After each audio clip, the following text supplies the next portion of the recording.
There are names in history that are remembered not only through victory or defeat, but as a feeling, a chill running down the spine, a whisper that keeps an entire empire awake. And Hannibal Barca is such a name. Try to imagine a night deep in the ancient world. The wind glides past the stone walls of Rome.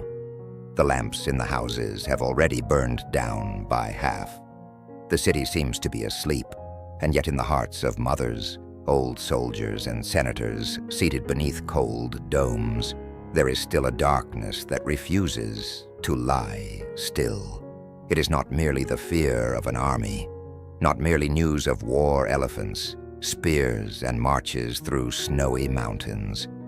It is the fear of a man who knew how to think differently from the rest of the world.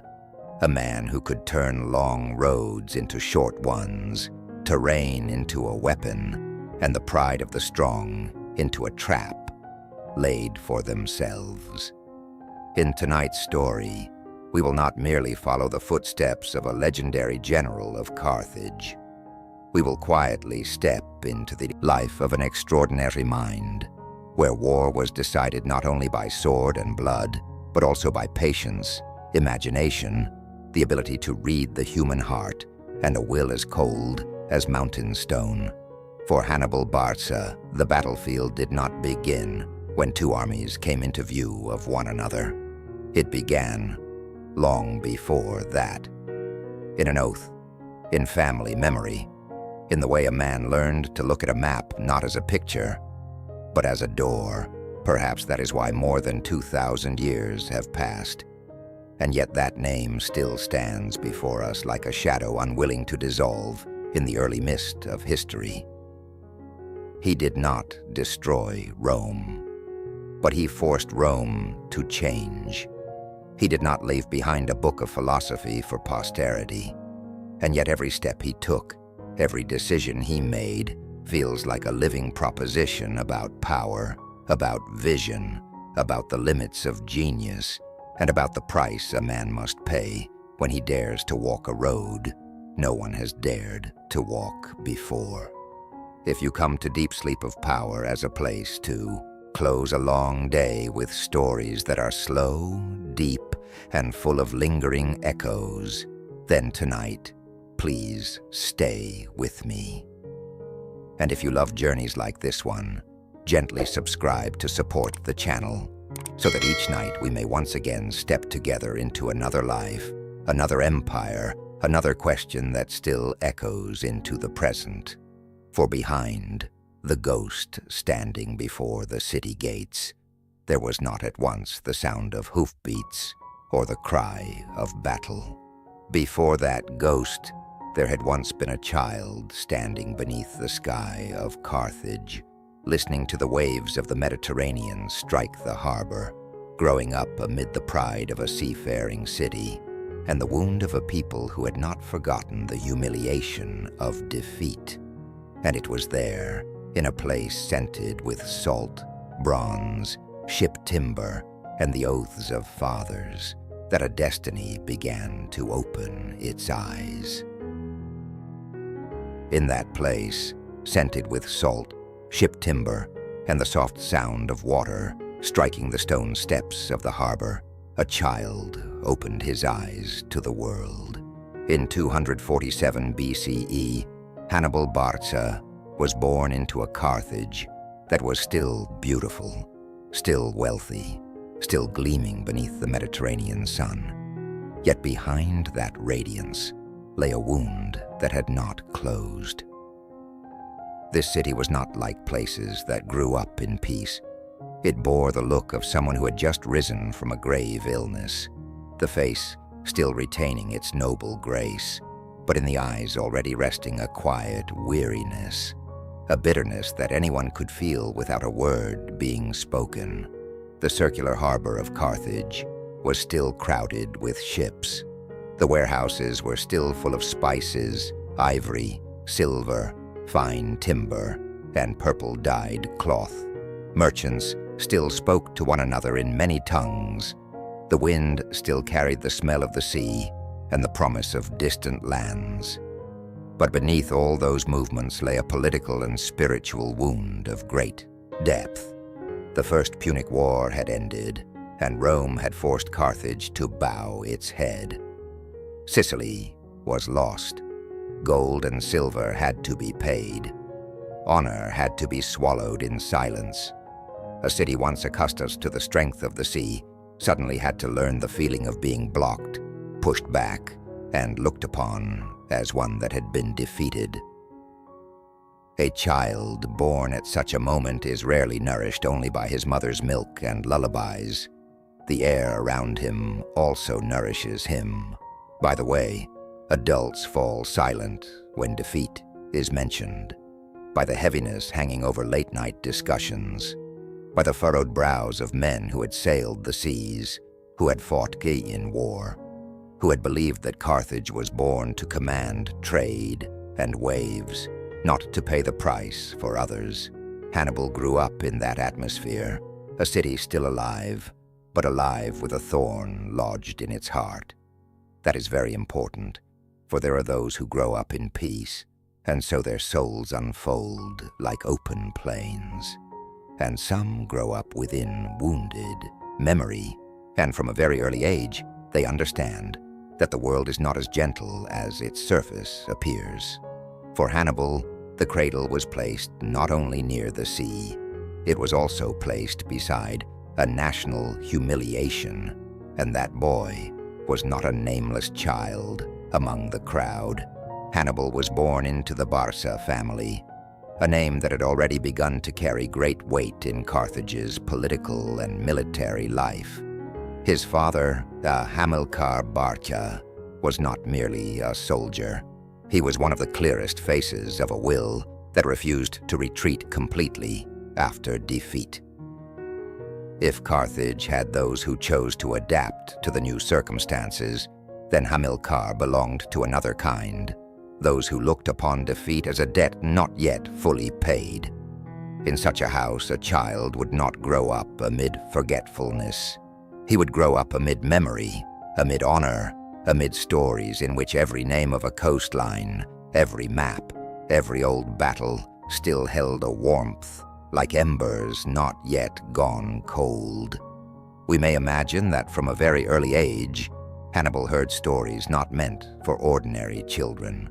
Not only stories of gods or merchant ships crossing the wind, but stories of why Carthage lost, why Rome won, and why a wealthy city could still be forced into a posture of submission. Questions like these, when they enter a young mind, rarely make a sound. They simply settle quietly. Yet it is precisely that sediment, year after year, that creates the depth of a human being. Carthage was also a very special school for childhood. It was not a closed city. It opened onto the sea, onto exchange, onto negotiation, onto different cultures. There, power did not lie only in swords and spears, but also in sea routes, in metal, in grain, in allies, in the rhythm of ships coming and going. A child growing up in such a setting would quickly understand, even before he could put it into words, that the world is governed not only by rough strength, but also by the flow of wealth, of trust, of fragile yet decisive connections that determine the fate of entire city-states. Perhaps for that reason, when we think of Hannibal in his youth, we should not imagine only a boy nurturing a desire for revenge. That image is too narrow, too simple.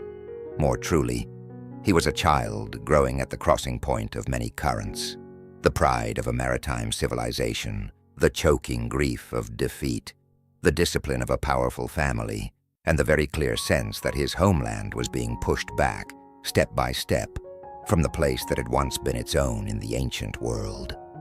Children like that often grow older more quickly than their years would suggest, not because they wish to, but because the age around them does not permit them to grow slowly. Every harbor is a lesson. Every conversation among adults leaves a mark. Every glance toward the sea is a question unanswered. How will Carthage continue to live? through endurance, through negotiation, or by another path, harder, colder, but vast enough to turn the wheel of fate back again? And then, like many great destinies in history, the answer did not come in the noisy square or in the sound of war trumpets. It came near a father's hand, near an altar, near a small flame, flickering in the air, fragrant with resin and sacrificial smoke. Some seeds are not sown into the earth, but into the heart of a child, so quietly that even the child himself cannot yet understand that from that moment on, his life will no longer belong entirely to him alone. There are moments in history which, when viewed from the outside, seem so small as to be almost insignificant. No brass trumpets sounding across the square, no army drawn up beneath the sun, no crowd standing witness, only to remember it later as a great day in the life of a nation. Only an altar, a small flame, a father, and a boy. And yet sometimes, it is precisely such quiet moments that become the place where history changes course. Later generations told the story that Hannibal Barca, before departing on new campaigns, placed his young son Hannibal before an altar and made him swear that he would never be a friend to Rome. It is a story that has traveled across many centuries, retold in many different voices, and perhaps, over time, it has gathered, here and there, the coloring of legend. But what matters is not merely whether each of those words was spoken in exactly that way. What matters is this: that story endured for so long because it touched something deeper and truer in Hannibal's life. Some oaths are not merely sentences spoken aloud. They are the first shape of destiny. Let us linger in that room a little longer. The air was perhaps fragrant with burning resin, with oil, with the warmth of stone walls still holding the day's heat. The fire upon the altar trembled very gently, enough to cast a child's face now into light, now into shadow. The father standing there was not only a man within a household, he was the embodiment of a Carthage that had not consented to forget humiliation. In his eyes, Rome was no longer simply a name on a map. It was the power that had forced his city backward, that had made his people swallow the bitterness of defeat and tribute. A father like that, when he placed his hand upon his son's shoulder, was not merely passing down a command. He was passing down memory, passing down a wound, passing down an entire historical debt.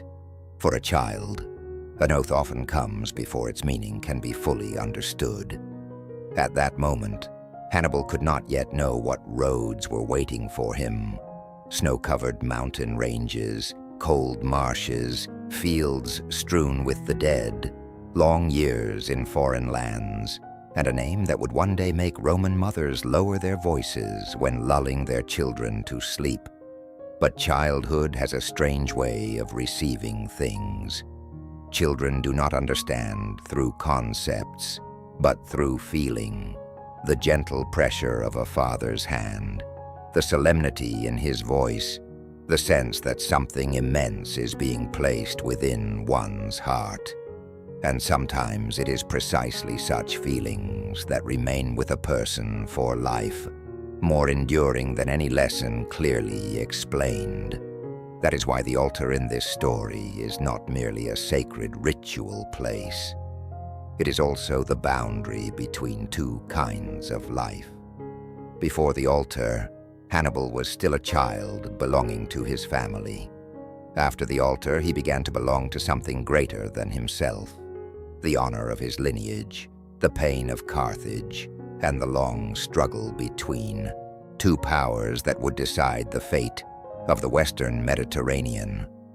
Perhaps that is what makes this oath both beautiful and frightening. Beautiful because it speaks of the power of memory and loyalty.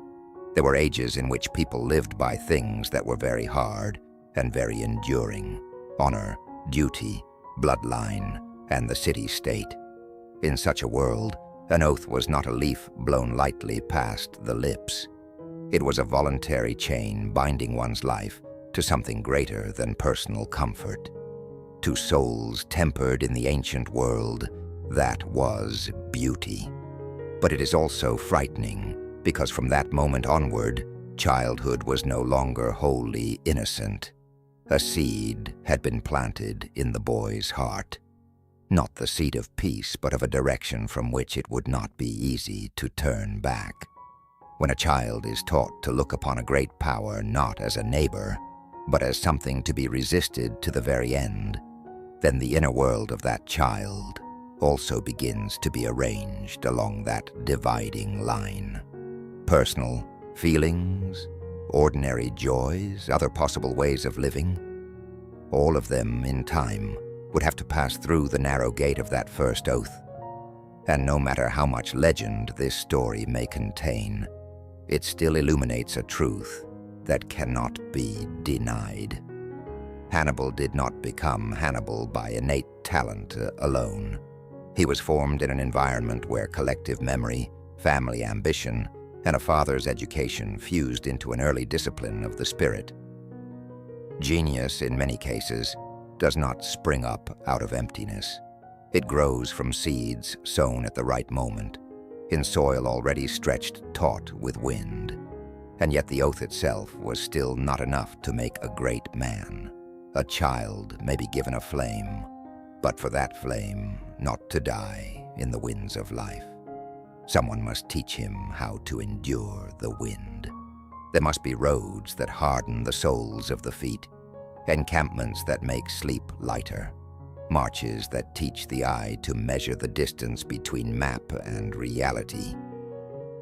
Beyond the altar lay the world. Beyond the oath lay the school of dust, of steel, of horses, of men who spoke little, but knew how to see danger from very far away. And there on that side, the father would no longer be only the man who laid a hand upon his son's shoulder in the firelight. He would become the first man to show him how a will is forged into a weapon. After the oath before the altar, life did not allow Hannibal to remain for very long in the warm circle of childhood light. There are promises which, once spoken, do not sleep quietly within the human heart. They demand to be tested by fire, and for Hannibal, that fire was not found in the chambers of Carthage, not amid the sounds of negotiation in the councils or the scent of goods along the harbor. Still, in a land farther to the west, Iberia, a land of dry winds, rocky hills, hard peoples, metals buried deep beneath the earth, and conquests not meant for the faint of heart. If Carthage was the cradle, then Iberia was Hannibal's true school. He came there while still very young, following in his father's footsteps, Hannibal Barca, during the years when Carthage was trying to rebuild its strength after defeat by Rome. To many in Carthage, Iberia was first and foremost a land of silver, of manpower, of resources that could restore a nation carrying the burden of indemnity. But to the Barca family, it was something more, a space in which to begin again, a doorway opening onto the path of recovered honor, and also the place where a boy could be forged into the kind of man his age required. Iberia was not gentle. It was not a land where an aristocratic child could stand at a distance and learn merely by watching. There, one learned through dust clinging to the feet, through scratches on the skin, through nights spent sleeping outdoors. At the same time, the wind passed through the military camp, through the feeling of waking in the morning, not yet knowing how far one would have to go, which tribe one would meet, with whom one would negotiate, or on what kind of terrain one would have to fight. Mountains, valleys, rivers, dry plains, rough trails. Everything in Iberia seemed to say to man, will alone is not enough. One must also possess endurance. And it was here that Hannibal began to learn the thing no altar could fully teach: the distance between an oath and the ability to fulfill that oath. Following Hamilcar, and later under the influence of Hasdrubal the Fair, Hannibal did not merely see war as a clash between two armies. He learned that power is built in many layers, from understanding terrain, from choosing the right moment, from patience when negotiation is needed, from firmness when suppression is required, from the ability to read the hearts of different tribes, and from the talent of keeping men who are profoundly unlike one another standing together beneath a single banner.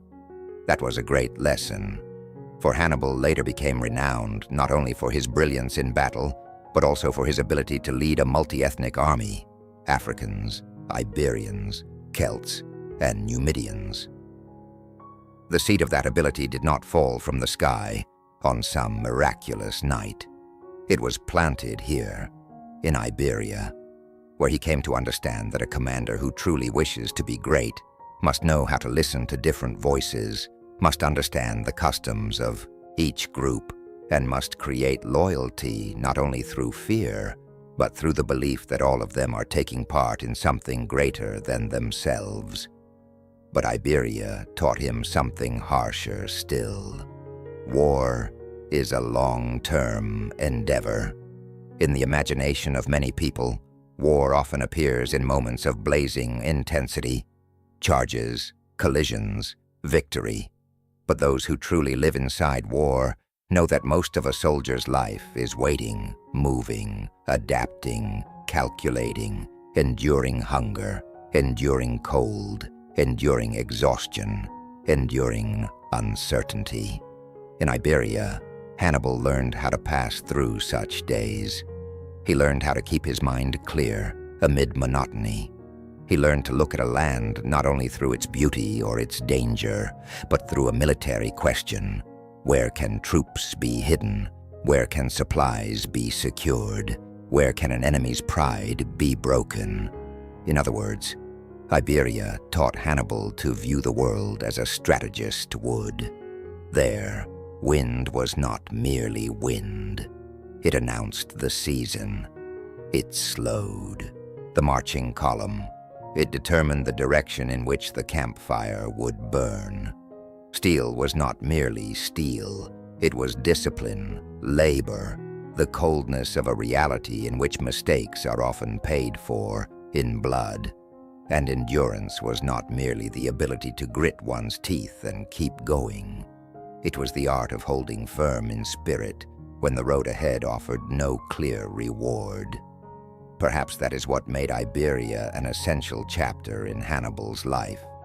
It transformed a boy carrying an oath into a young man beginning to take on the shape of the one who would fulfill it. No longer bearing only the spiritual wound of Carthage in his heart, he now also possessed the muscle of experience, the breathing rhythm of the camp, the eyes of a man accustomed to living with maps and uncertainty. And there was something even deeper still.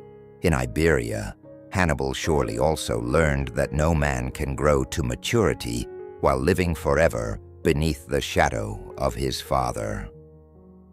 At first, Hamilcar was the guide, the pillar, the great will the boy followed.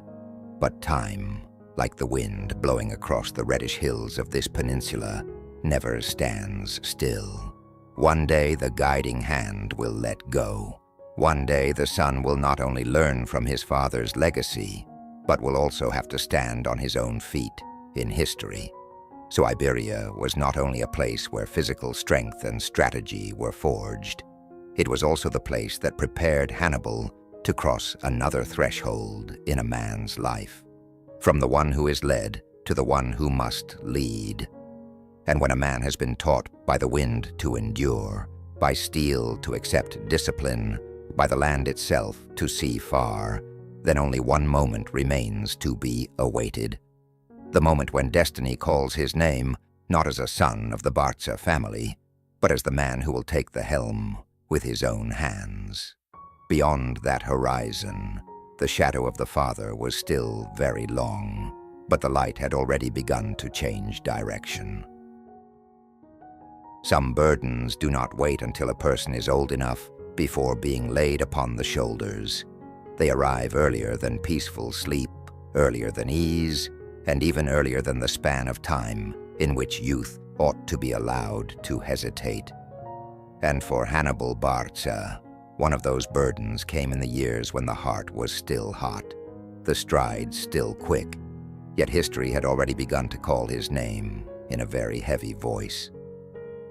In Iberia, the boy who had once walked behind his father, learning how to read the land, listen to the wind, and endure the harshness of military camp life, was now gradually entering another position. The death of Hannibal Barca did not merely take away a father. It took away the great shadow that had once shielded him from some of the fiercest heat of political and military life.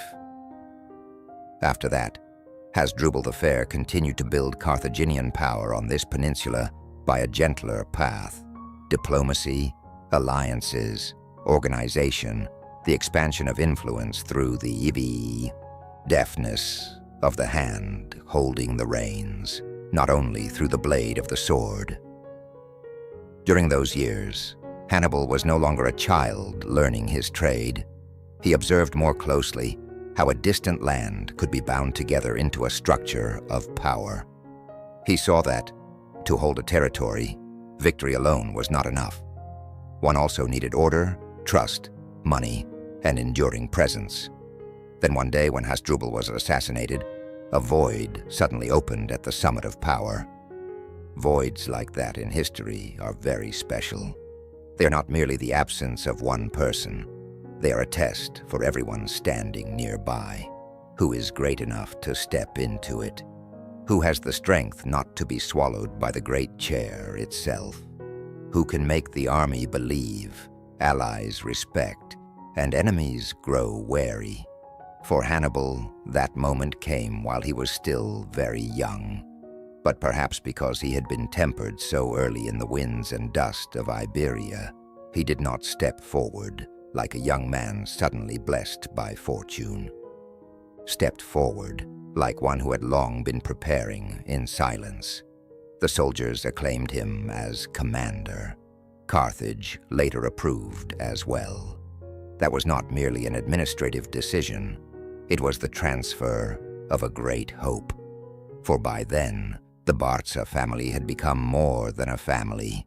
It was the frame within which many Carthaginians placed their dream of recovering status, of restoring strength to the nation after its humiliating years under Roman rule. When Hannibal took command in Iberia, he did not merely receive an army. He also received the expectation, debt, ambition, and the quiet ache of Carthage. Youth is often associated with the image of freedom, but Hannibal's youth was bound instead to duty. From very early on, he had to live within a truth that many grown men might not have been able to bear. His life no longer belonged wholly to himself. Every decision he made now affected not only a military campaign, but also the silver flowing from the mines of Iberia, the loyalty of the tribes, the standing of the Barca family, the calculations of the council in Carthage, and, farther still, the fragile balance between two great powers watching one another across the sea with ever-deepening caution. And yet it is precisely under that weight that the portrait of Hannibal begins to emerge more clearly. He was not the kind of man who simply leaned on his father's name. The ancient sources, though retold many times, still leave us with a fairly consistent image. Hannibal could make soldiers follow him through a rare combination of discipline, closeness, and a willingness to share hardship. Those under a commander's authority usually accept the deepest obedience not before a leader kept at a distance, but before one who is willing to endure the same cold, the same hunger, the same long roads. In this, Hannibal had absorbed much from the school of Iberia. If one wishes to lead a multi-ethnic army, one must first prove that one does not demand from others what one cannot endure oneself. It is also from here that his strategic thinking began to show its clear shape. He understood that a power weaker in political structure could not defeat a stronger rival by walking along old roads. Rome possessed vast manpower, a republican system solid enough to rise again after defeat, and the capacity to suffer losses without collapsing at once. To confront such an enemy required more than courage. It required unconventional thinking. It required forcing the opponent to fight under unfamiliar conditions. It required turning their confidence into vulnerability. It required reading war not merely as a clash of forces, but as a contest between imagination and habit.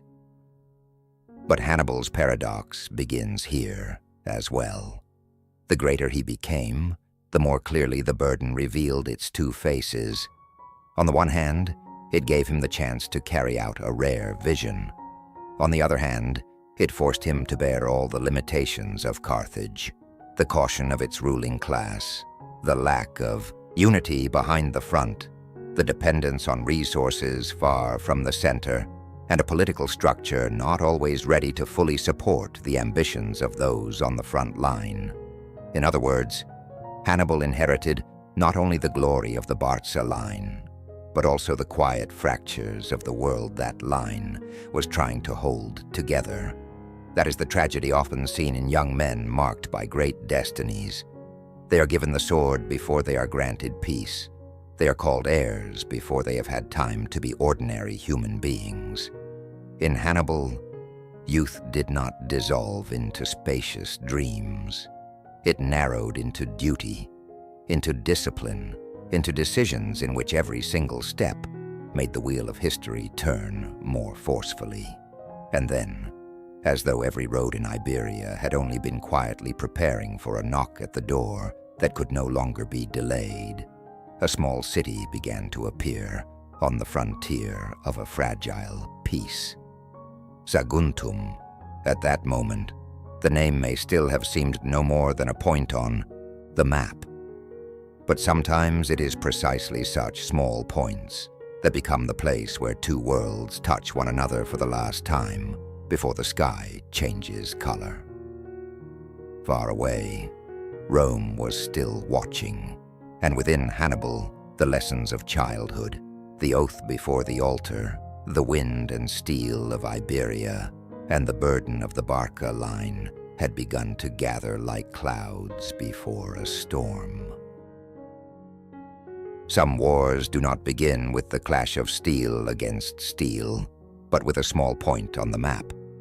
So small that if seen through indifferent eyes, one might think it not worth history bending down to notice. Saguntum was such a place. A city not as great as Rome, not as rich and immense as Carthage, not the center of the ancient world, only a city lying in eastern Iberia, where the walls looked out over sun-scorched land, where commerce, politics, and the promises made between great powers were quietly woven together like fine threads. But like a small stone, resting at just the right place on the surface of a still lake, Saguntum carried within it the power to send ripples very far.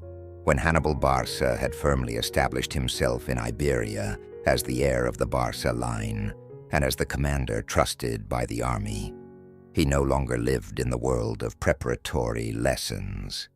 Everything had now moved into another stage, the stage of decision.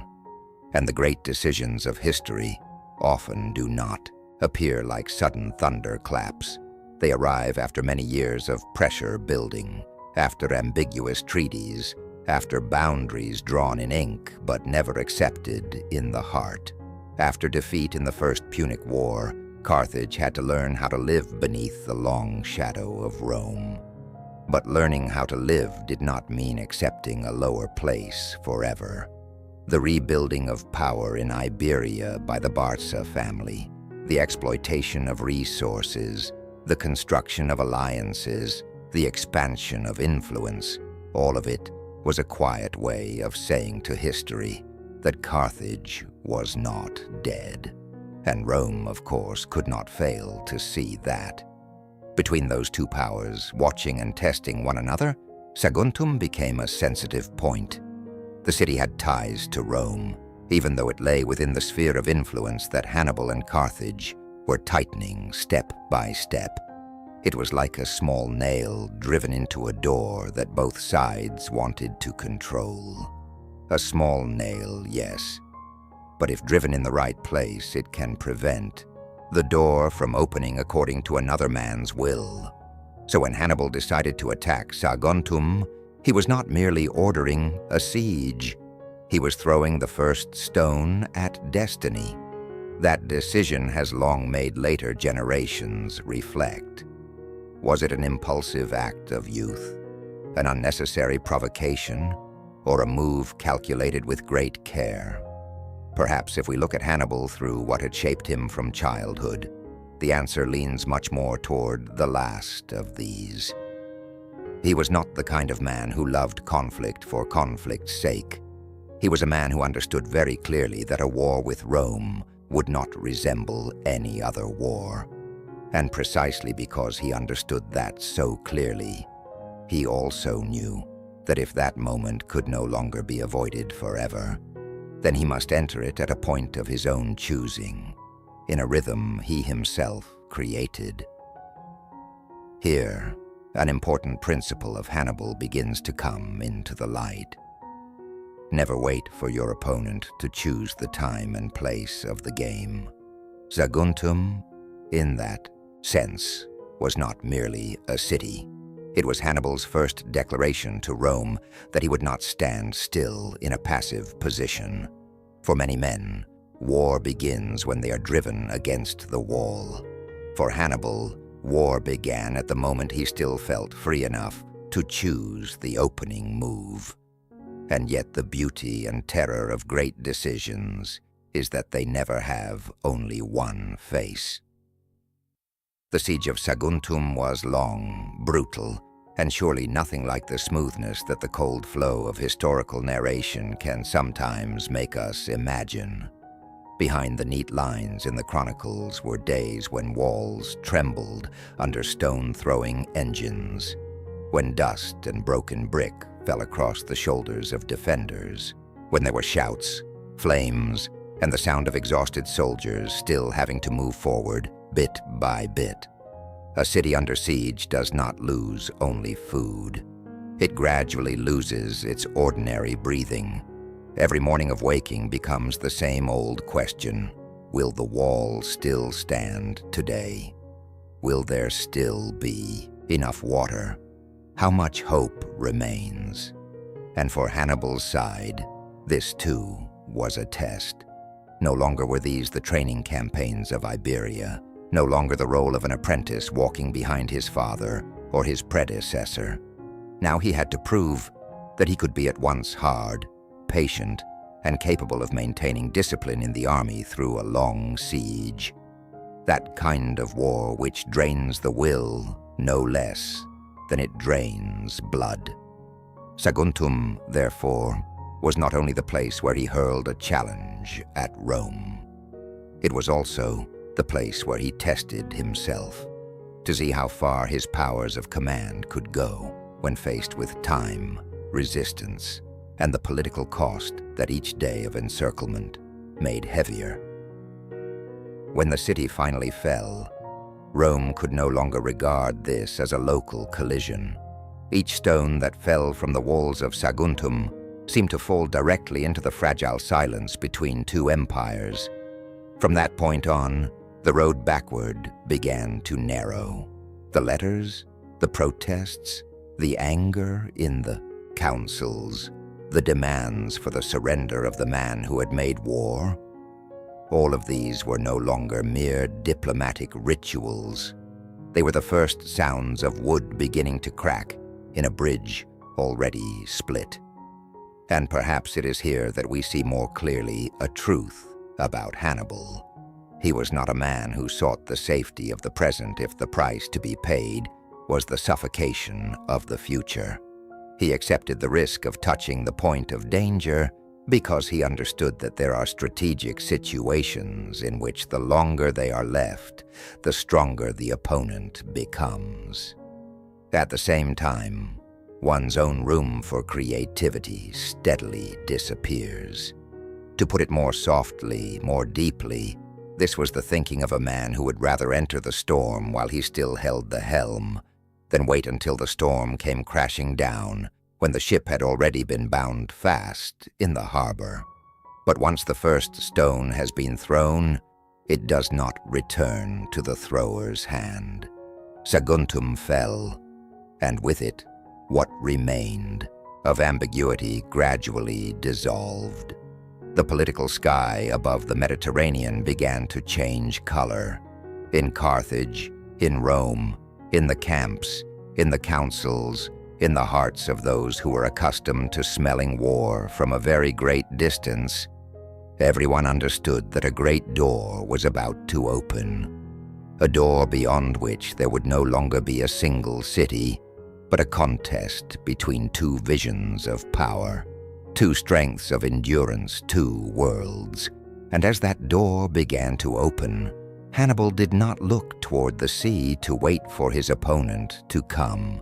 He began to look inland, toward roads no one believed a great army could pass through. After Saguntum fell, war between Carthage and Rome was almost no longer something that could be avoided. But while many still imagined that the coming conflict would follow familiar paths, fleets upon the sea, contests along frontier regions, bargains of power among councils and allies, in the mind of Hannibal Barca, war had already begun to take on a different shape. There are some men who, when faced with a larger opponent, think only of how to defend themselves. They fortify their walls, gather their troops, wait for the first blow, and only then seek a way to strike back. That is the logic of caution, and in many moments it is a reasonable one. But Hannibal was not forged merely to become a skillful defender. From his childhood amid the humiliation of Carthage, from the oath before the altar, from the long years in Iberia, he had learned a different lesson.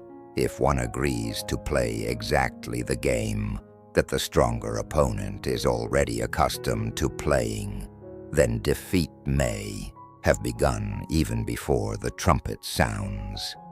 And so, he chose something almost no one had imagined. He did not wait for Rome to bring war to the remaining interests of Carthage. He decided to bring war into the very heart of Italy. Today, now that we already know the outcome of history, that decision is often told as an act of bold military genius, almost superhuman in its daring. But if we look more closely, we will see in it not courage alone.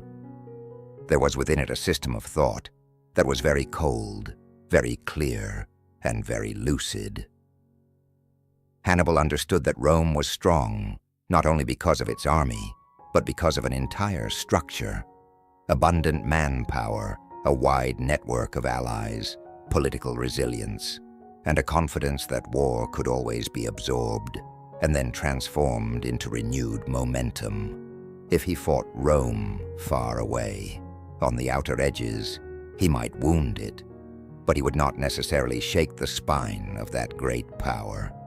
To truly test Rome, he had to force Rome to feel that war was no longer out beyond the horizon. He had to bring it close to their own fields, their own roads, their allied cities, their sleep. To put it more gently, more deeply, Hannibal did not merely intend to fight the Roman army. He intended to strike at the Roman sense of security. That was a strategic idea of great magnitude, for many generals see war only as the collision of armed forces. Hannibal saw further. War is also the art of shaking the enemy's system of belief. If the Italian allies began to doubt Rome's power to protect them, if the peoples once conquered by Rome began to see that Rome could be defeated on its own soil, then the balance of power would no longer remain where it had been. In that case, a victory would not be merely a victory on the battlefield. It could become a crack bull running through the entire political structure of the opponent. But to arrive at such a thought, Hannibal also had to face a clear truth. Carthage could not easily defeat Rome at sea, as it had once done before. Naval superiority no longer rested securely in Carthaginian hands, as it had in the old days of glory. If they simply waited for a confrontation along familiar lines, Carthage might be drawn into a rhythm of war that increasingly favored Rome as time passed. So Hannibal's decision was not an impulse. It was the result of a mind that understood very clearly the limits of its own side, and from those limits was compelled to create a path that others did not dare to imagine.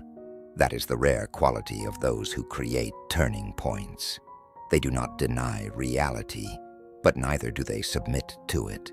They look straight at what they lack, and from that very lack, they create a new way forward. Try to imagine the atmosphere of those days in Hannibal's camp.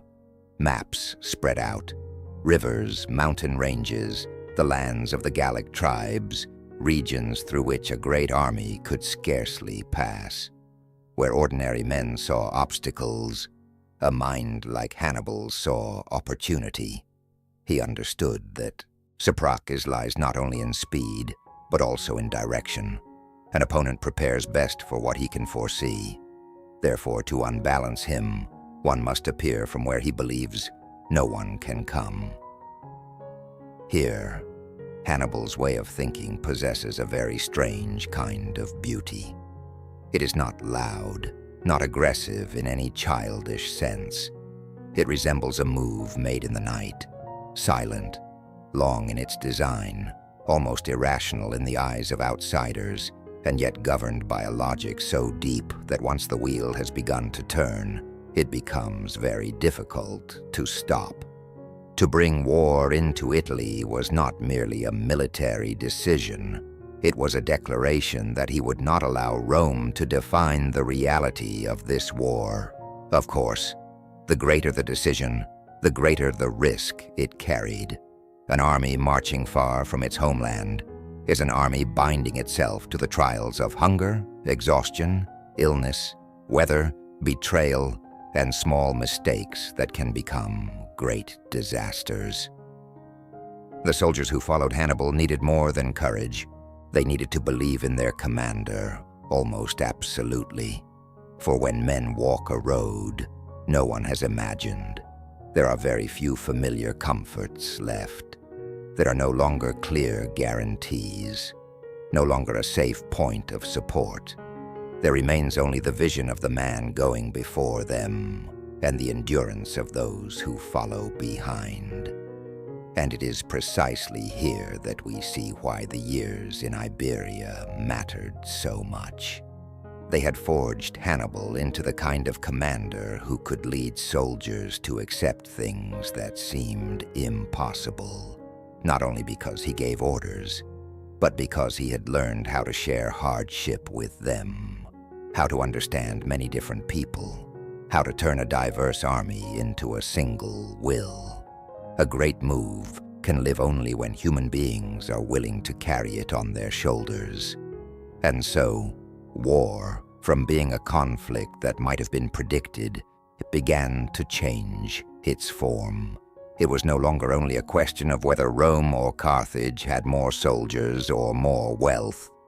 It became a question of who dared to think differently in the deeper sense, who dared to endure longer, who could force the other side to step out of its familiar stance. Far away, Italy still lay like a land behind the mist of the map. But in Hannibal's thought, it was no longer far. The road had appeared, though narrow, though cold, though covered in the unknown. And when a man truly decides to walk such a road, the map is no longer merely a drawing. It begins to become destiny. Only one thing remained. Between him and the heart of Italy, nature still held back one final great trial. A white and silent wall, standing there as though heaven and earth themselves wished to ask how far the human will could go. When a man has chosen to follow a road no one imagined, the first trial usually does not come from the destination, but from the stages in between. Places that seem to be nothing more than passages along the way, and yet hold enough power to decide whether a great dream can survive its earliest days. For Hannibal Barca, one such stretch was the region of the Rhone River and the lands of the Gallic tribes. On a map, it may appear to be only a line of water, an intermediate stretch of land between greater ambitions. But for the man leading an army toward Italy, the Rhone was not merely a river. It was a question. How does one bring a great army, with horses, baggage, and even heavy war elephants, across a broad expanse of water while the enemy is calculating with urgency? How does one move through lands where each tribe has its own fears, its own pride, and its own interests? How does one prevent a journey already bold in itself from being strangled by its earliest obstacles? Here, Hannibal's genius revealed itself not in the sound of a charge, but in a far subtler quality: the art of seeing obstacles as material for strategy. Many commanders, when faced with a barrier, think only of how to break it. Hannibal often thought one layer further. Could it be bent, used, or made to change its role? This was a very unusual kind of intelligence. Its strength lay not only in pressure, but in the ability to shift the shape of a situation. And that is precisely what set him apart from many good generals who were accustomed to winning by straight roads. Along the march toward the northeast, Hannibal's army did not pass through an empty world. They moved through a landscape full of watching eyes, full of groups who might become temporary companions, or might just as easily become blades waiting in the grass. The Gallic tribes were not a single, unified mass. They had their own conflicts, their own memories, and their own ways of judging strangers passing through their lands. To a clumsy commander, that would have been a maze. To Hannibal, it was a living map of possibilities. He understood that not every door is opened by force. Sometimes a gift is needed, sometimes a promise, sometimes a proper show of respect for local customs is required. Sometimes it is necessary to make a tribe see that its presence is not the greatest danger facing them, that in the longer balance of power, Rome is the more frightening shadow. This was not merely diplomacy. It was a strategy in its gentlest form, turning the psychology of others into a road by which he himself could go forward. This reveals a very deep principle in Hannibal's thinking. The world is not composed solely of fixed enemies and fixed allies. Very often between those two poles lies a wide field of hesitant forces. Whoever understands their fears and desires more clearly will be the one who makes the map shift in his favor. The Rhone, therefore, became another school for Hannibal, even though by then he was already the one holding the helm. That river taught that nature and human beings never stand apart in war. A river is only a river when crossed in the boat of a fisherman, but when an army must pass over it under the threat of time and enemy calculation, it becomes something with a will of its own. It slows the breath, weighs down the feet, divides formations, and magnifies small mistakes into great dangers. Overcoming it requires more than strength. It requires calm, organization, and enough skill that each unit, each beast, each cart, each rhythm of command moves in harmony, like a slow piece of music in which not a single beat may be missed. Ancient sources recount that Hannibal used stratagems to overcome the resistance of the force blocking the far bank, coordinating deception with sudden action. Though individual details may have been blurred or colored differently by time, the spirit of the story is very clear. He did not hurl himself at the obstacle like an impulsive man. He sought to unbalance the enemy so that even a river would no longer remain an absolute boundary. And here, we begin to see more clearly why the men following Hannibal were able to endure things that seemed almost impossible to endure. They saw in him not only courage, but clarity of mind. In war, soldiers do not need merely a man who can shout. They need a man who makes them believe that the hardship they are suffering has a form, a direction, a meaning. At the Rhone, Hannibal showed his army that the first great obstacle would not swallow him. He knew how to pass through it. But even more telling was the way he regarded the Gallic tribes. A less subtle mind would see them simply as secondary forces at the margins. A subtler one would understand that in a long campaign, nothing is truly marginal.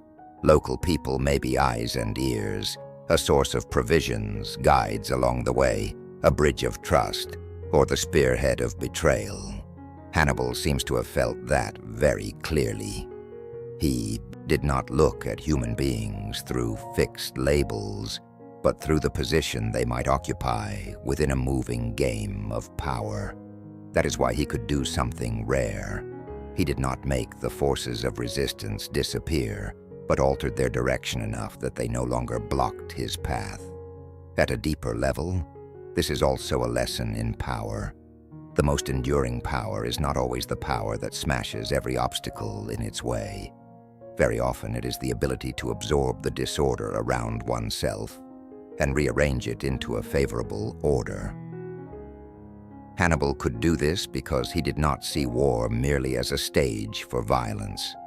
He understood that it was also the art of reading relationships, reading terrain, reading the psychological rhythm of the communities through which an army passed.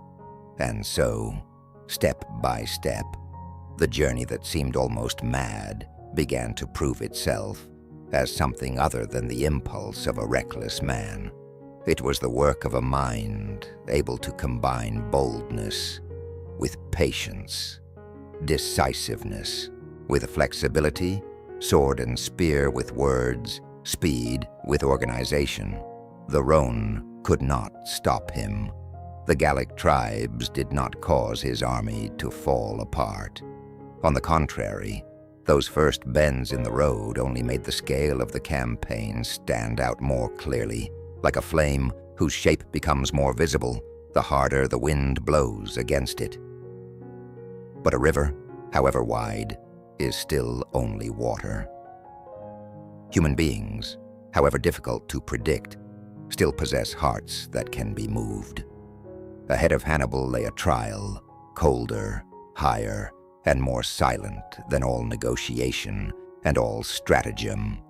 In the distance, the mountain ranges were already standing there, white-covered, as though heaven and earth themselves had deliberately placed one final wall between the will of man and what seemed impossible. There are roads in this world that were not made for armies. They are meant only for the wind, for snow, for stone, for herds of animals accustomed to living on the mountain slopes, and for the ancient silence of heaven and earth. If human beings pass through them at all, they usually pass only as a faint trace, a thin breath, a footprint easily erased beneath newly fallen ice. And yet Hannibal Barca decided to lead an entire army into such a place. It was the moment when the journey ceased to be a strategy alone. It became a test of the very meaning of will. After crossing the long distances from Iberia, passing through the Rhone and the lands of the Gallic tribes, Hannibal had already proved that he could turn difficulty into possibility, but the Alps were a wholly different kind of obstacle. There, cunning was not enough. Diplomacy was not enough. Courage alone was not enough. Mountains do not argue. Snow does not negotiate. Altitude does not soften before the fame of any general. Before the Alps, every human being is drawn back to his true size. Small, finite, and fragile. Perhaps that is why this journey still echoes through history. Not only because it was daring, but because it touches a very deep image in the human imagination. The image of a will determined to pass through a place that seems to offer it no path at all. Try to imagine that army climbing higher and higher. No more wide fields, no more familiar rhythm of marching across level ground. The road begins to narrow, to break, to turn slippery, at times appearing as nothing more than a thin trail clinging to the cliffside, at times dissolving into white mist. Beneath the feet lies cold mud mixed with snow. Overhead, the wind lashes across the face like very fine blades. Horses lose their balance. The heavy elephants must move one slow step at a time, as though even they do not understand why they are being drawn into this realm of rock and ice. The soldiers walk more in silence than in speech, for breath has become more precious than words. On roads like these, war suddenly takes on a different form. The enemy before one's eyes is no longer the Roman army. The enemy is the cold, hunger, exhaustion, the unspoken fear that a single misstep might turn an entire life into a small dot at the bottom of the abyss. There are days when victory no longer means taking land or killing the enemy. Victory means only advancing a few more miles, keeping the ranks from breaking apart, keeping the night fire still burning, keeping the men's spirit from shattering. And it is precisely here that the quality of Hannibal reveals itself in a very particular way. Many commanders are skillful in battle, but not everyone is skillful in those days when there is no battle, when what must be fought is prolonged fatigue and the sense of meaninglessness that hardship can bring. Hannibal seems to have understood that at such altitudes, an army does not need commands alone. It needs an image to hold on to, reason to believe that the suffering before them is not in vain. Perhaps he did what great leaders often do in their darkest hours. He did not promise that everything would be easy, but simply made those who followed him believe that beyond this white wall, there truly was a world worth reaching. Ancient sources recount that at times he had to point out to his soldiers that beyond the mountains lay the plains of Italy.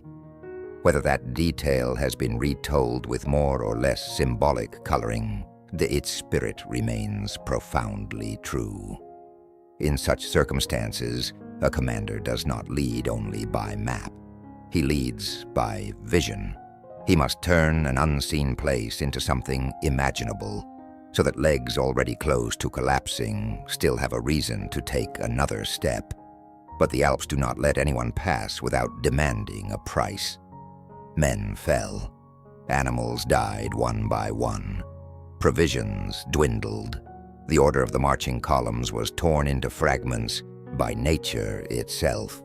Every bend in the path could become a trap of falling rock, collapsing snow, or sudden attacks by local groups who vanished again into terrain they understood better than anyone else.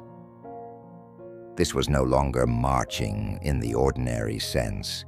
It was more like a silent bargaining with life itself, the army asking passage, while the mountains demanded in return a portion of strength, a portion of flesh and blood, a portion of hope.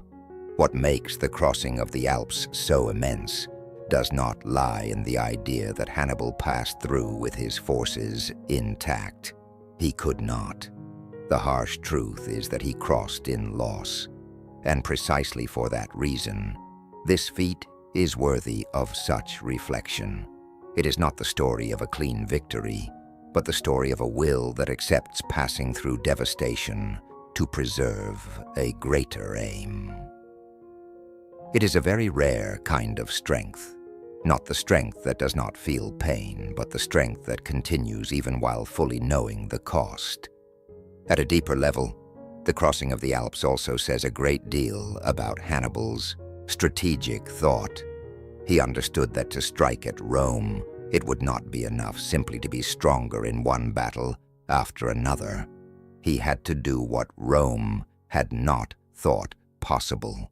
He had to appear from where the enemy believed no one could come. He had to force the entire Roman world to awaken with the feeling that the old rules had just shifted out of place. So in the end, the Alps were not merely a mountain range. They were the gateway of surprise. They were the wall whose crossing left the first crack in the enemy's psychology. But to the soldiers who went with him, all this surely did not yet appear as some beautiful idea in history. To them, it was first of all cold, hunger, aching feet, long nights, and companions vanishing into the mist. And because of that, when the army finally began, little by little, to descend the far side, what they carried with them was not only their weapons, they carried something far harder to see. The feeling that they had survived what had seemed impossible. An army that has gone through the Alps will never look upon the world in quite the same way again. It has been forged by wind, snow, and abyss into something else. Perhaps Rome still did not fully understand what was drawing near. From a distance, an exhausted army emerging from the snowy mountains might appear to be no more than the wreckage of an adventure carried too far. But sometimes, the men who emerge from the greatest hardship are the most dangerous of all, because they no longer fight by strength alone. They fight by a faith tested in the coldest place of destiny. And as the snow behind them slowly receded, as the air became less cutting, as the roads descending into the land of Italy opened before them, that march ceased to be merely a legend of will. It was about to become a real blade, lowering itself through the mist, moving toward the fields where the Roman armies still believed they had time enough to prepare. After descending from the Alps, the army of Hannibal Barca did not enter Italy like a triumphant procession. They entered in exhaustion, diminished in number, their cloaks still carrying the cold of the snowy mountains, their footwear still heavy with mud, and the memory of the abyss. If one looked at them with hurried eyes, one might have thought, this is what remains of an adventure too reckless, an army that has worn itself down before ever reaching its true enemy. But sometimes, the most dangerous thing is not the one who remains intact. It is the one who has passed through too much to fear the price of war any longer. For Rome, the first clashes at Ticinus and Trebia were the moment when they began to understand that the man who had crossed the mountains into Italy was not merely a bold commander. He was a military mind who knew how to turn every rhythm of the battlefield to his advantage. At Ticinus, the scale of the fighting was not yet the greatest.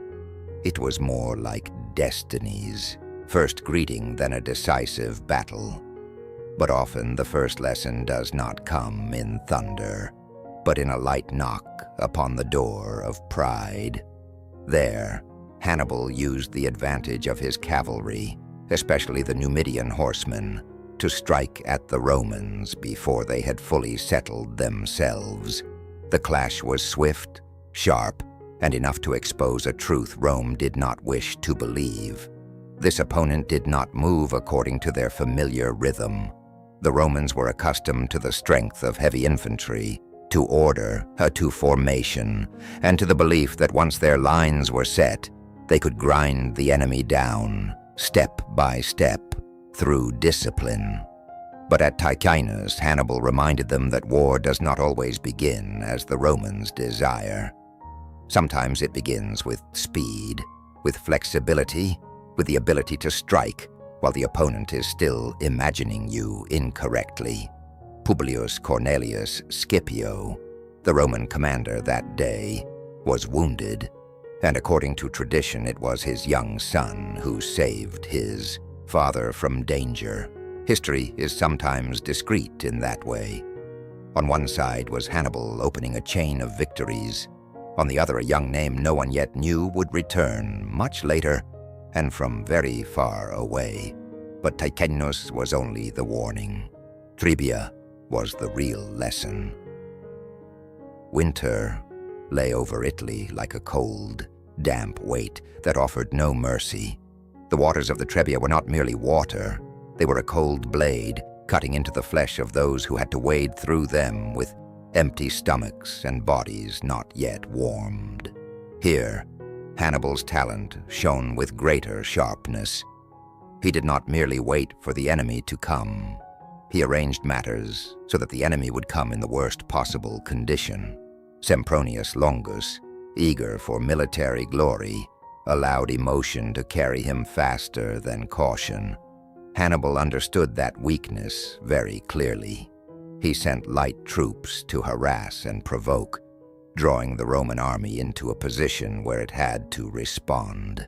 While the Romans hurried out of camp early, in the morning, scarcely having eaten properly, and had to cross the freezing water before battle, Hannibal's side had prepared more carefully.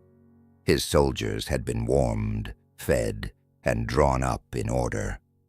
And not only that, but he had also concealed the ambush force of Mago, his younger brother, in the brush, waiting for the right moment to close the trap. That is the most frightening aspect of Hannibal's art of war. He did not strike only at the body of the enemy. He struck at their condition.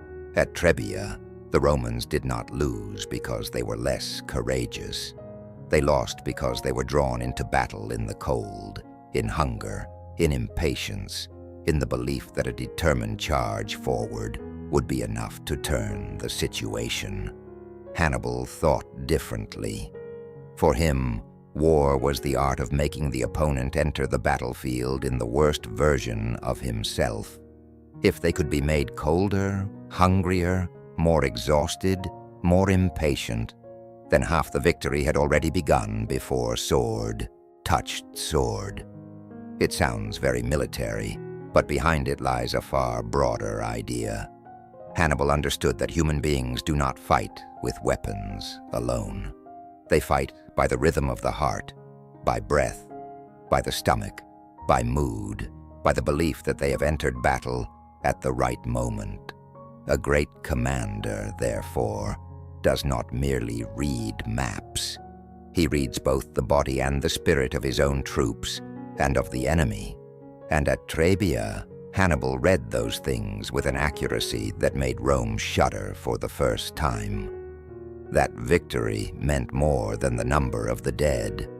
It shook an old Roman belief that any invader from outside, however bold, would in the end be swallowed by Italy. No, the land of Italy did not swallow Hannibal. On the contrary, he began to use that very land, its rivers, its climate, the rhythm of winter, the haste of opposing generals, as his silent collaborators. That was Rome's first lesson. They were facing a man who did not wage war according to the habits of the Republic, but according to another logic, broader, more supple, and colder. For audiences of our own time, this still carries a deep resonance, because not only in war, but in life more generally, many great defeats do not begin with the fact that we are plainly weaker. They begin when we are drawn into the game in the worst version of ourselves, more hasty, more tired, hungrier, angrier, and less clear-minded. Hannibal won at Trebia, not only because he was strong, he won because he forced his opponent to abandon his own clarity. After those days, the name Hannibal was no longer a strange piece of news passing through the halls of Rome. It began to take on the shape of real unease. An army from beyond the mountains had entered Italy, had fought and won, had proved that what had once seemed impossible and absurd was now gradually becoming reality. And more frightening still, Rome had not yet learned the full extent of its lesson. Ahead, Hannibal was already preparing another school for them, one in which it would not be a cold river, but the mist and still waters of a lake region that would become the vast curtain concealing the hand of destiny. There are battles in history that do not appear like a bolt of lightning across a clear sky. They come closer to a bad dream, slow, blurred, cold, and by the time men realize they are inside it, nearly every path of escape has already closed. Lake Trasimene was such a place. After the first blows at Ticinus and Trebia, the Romans had understood that Hannibal Barca was not a reckless adventurer, living only by the advantage of temporary surprise. But understanding that an opponent is dangerous is one thing. Learning quickly enough to survive against such an opponent is another. And at Trasimene, Rome once again entered the war with that very human part of itself, hot-blooded, confident, and eager to wash away humiliation with speed. The consul Gaius Flaminius did not wish to go on being dragged along by Hannibal's rhythm. He wanted to pursue, to force a battle, to regain the initiative through a decisive engagement. It was an understandable state of mind. For a republic like Rome, political reputation, military pride, and public opinion were not easily set aside. But Hannibal was a master at turning those pressures into a trap for his opponent precisely. And this time, he chose a very particular stage. A narrow strip of land between Lake Trasimene and the slopes of the hills. Let us picture that morning. Mist lay low across the surface of the lake, thick enough that the horizon itself seemed erased. The water was silent, cold, and flat, like a vast sheet of metal, not yet awakened. The hills stood motionless around it, not high enough to be majestic, yet sufficient to conceal something from the eyes of those passing below. The road running along the lakeshore appeared harmless, almost still, and within that stillness, Hannibal had prepared one of the most perfect ambushes of the ancient world. This is what makes Trasimene so terrifying. It was not merely a military victory. It was a staging in which terrain, weather, the enemy's psychology, and the commander's patience merged like layers of a closing curtain. Hannibal placed his forces along the hillsides and in concealed positions, so that when the Roman army advanced into that narrow area, they were like men stepping into the belly of a sack whose mouth was slowly being drawn shut.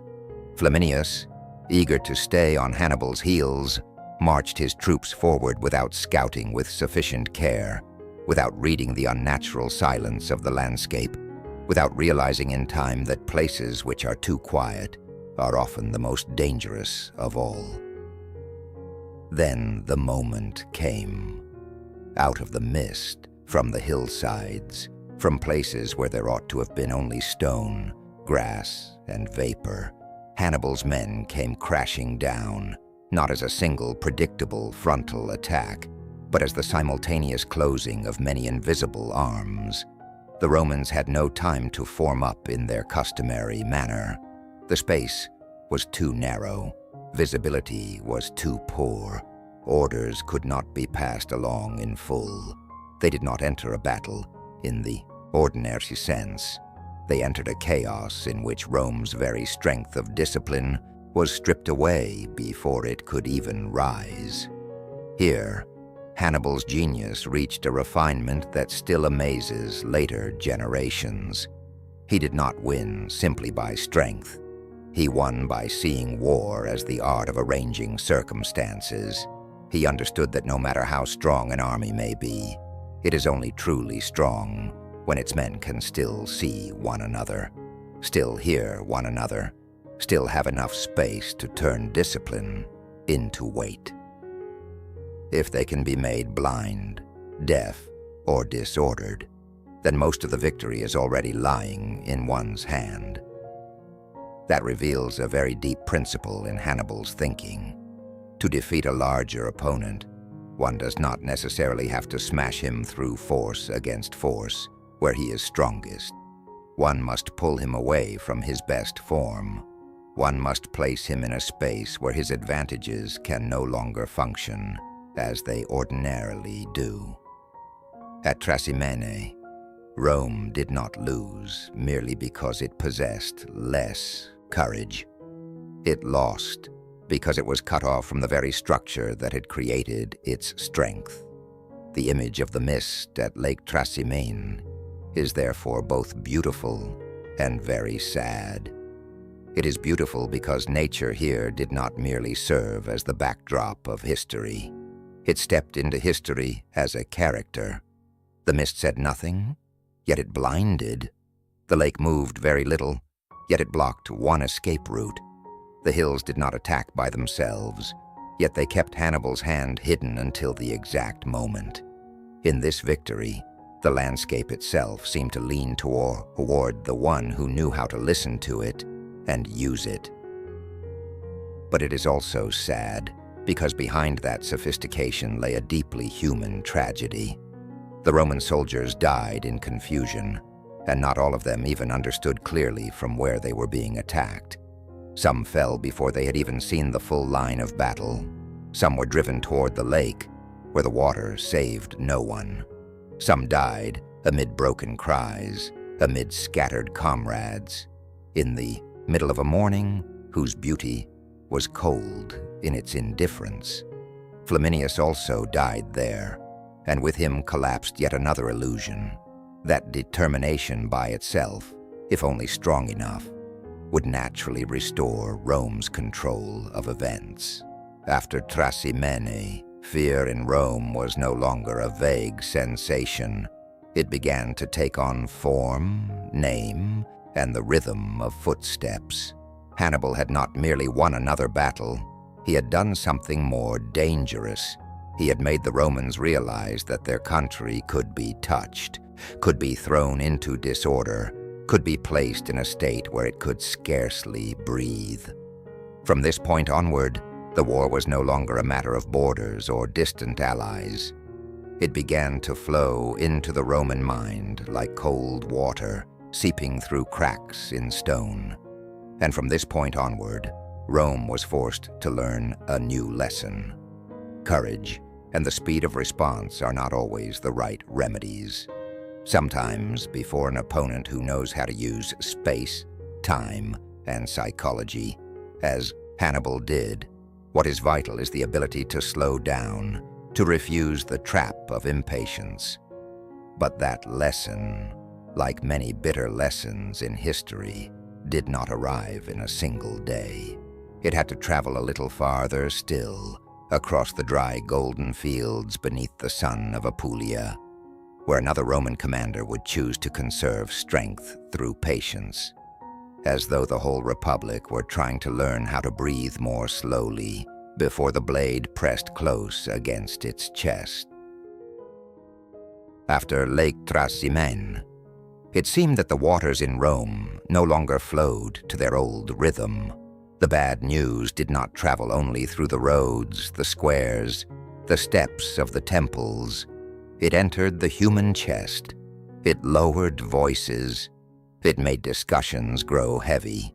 It made an entire republic, long accustomed to trusting in its own strength, begin to taste a feeling more troubling even than pain.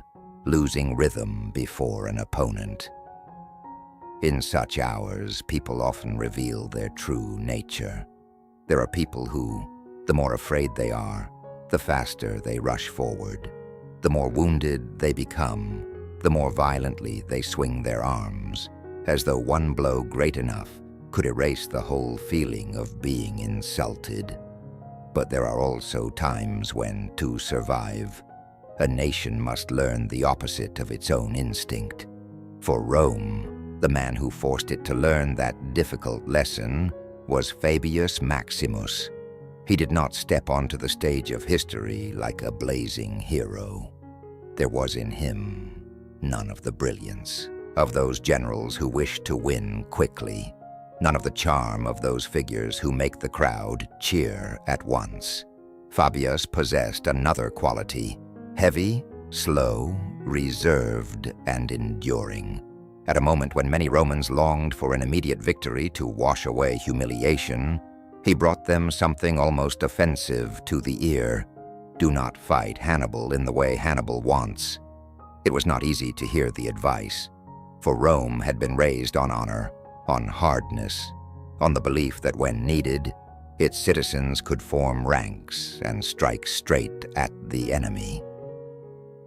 Slowness, in many eyes, could easily be mistaken for hesitation. Avoiding battle could easily be judged a weakness. Refusing to rush into a decisive engagement could easily be seen as a lack of courage.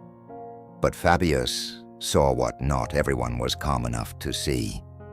Hannibal was living by the fast rhythm of surprise, by traps prepared for impatience, by the talent of drawing his opponent into the most disadvantageous conditions. To cut off that source of strength, Rome had to refuse to play by that rhythm, and so a new strategy was born. What later generations would call the Fabian strategy. Fabius stayed close to Hannibal, but did not give him the great battle he wanted. He harassed him, cut supply lines when possible, kept the Roman forces in safer positions, avoided being drawn into terrain favorable to the enemy, and patiently waited for time to do the work that sword and spear could not necessarily do at once. In a world that loved thunder, Fabius chose to be in a long reign, not noisy, not beautiful in the familiar epic sense, but enduring and exhausting for the one forced to live beneath it. This is what makes Fabius one of the most interesting figures in the entire story of Hannibal. He did not try to become a second Hannibal to defeat Hannibal. He understood that such an opponent is truly dangerous only when one steps into the game he has designed. Therefore, Rome's answer under Fabius was not a bold imitation. It was the discipline of refusal. Refusal to be provoked. Refusal to be driven into a decisive battle too soon. Refusal to fight merely to satisfy the passing emotions of the crowd. It sounds simple, but in the political life of a republic, it is one of the hardest things of all. Sometimes, human beings do not perish because they lack strength, but because they cannot bear the feeling of being seen as slow.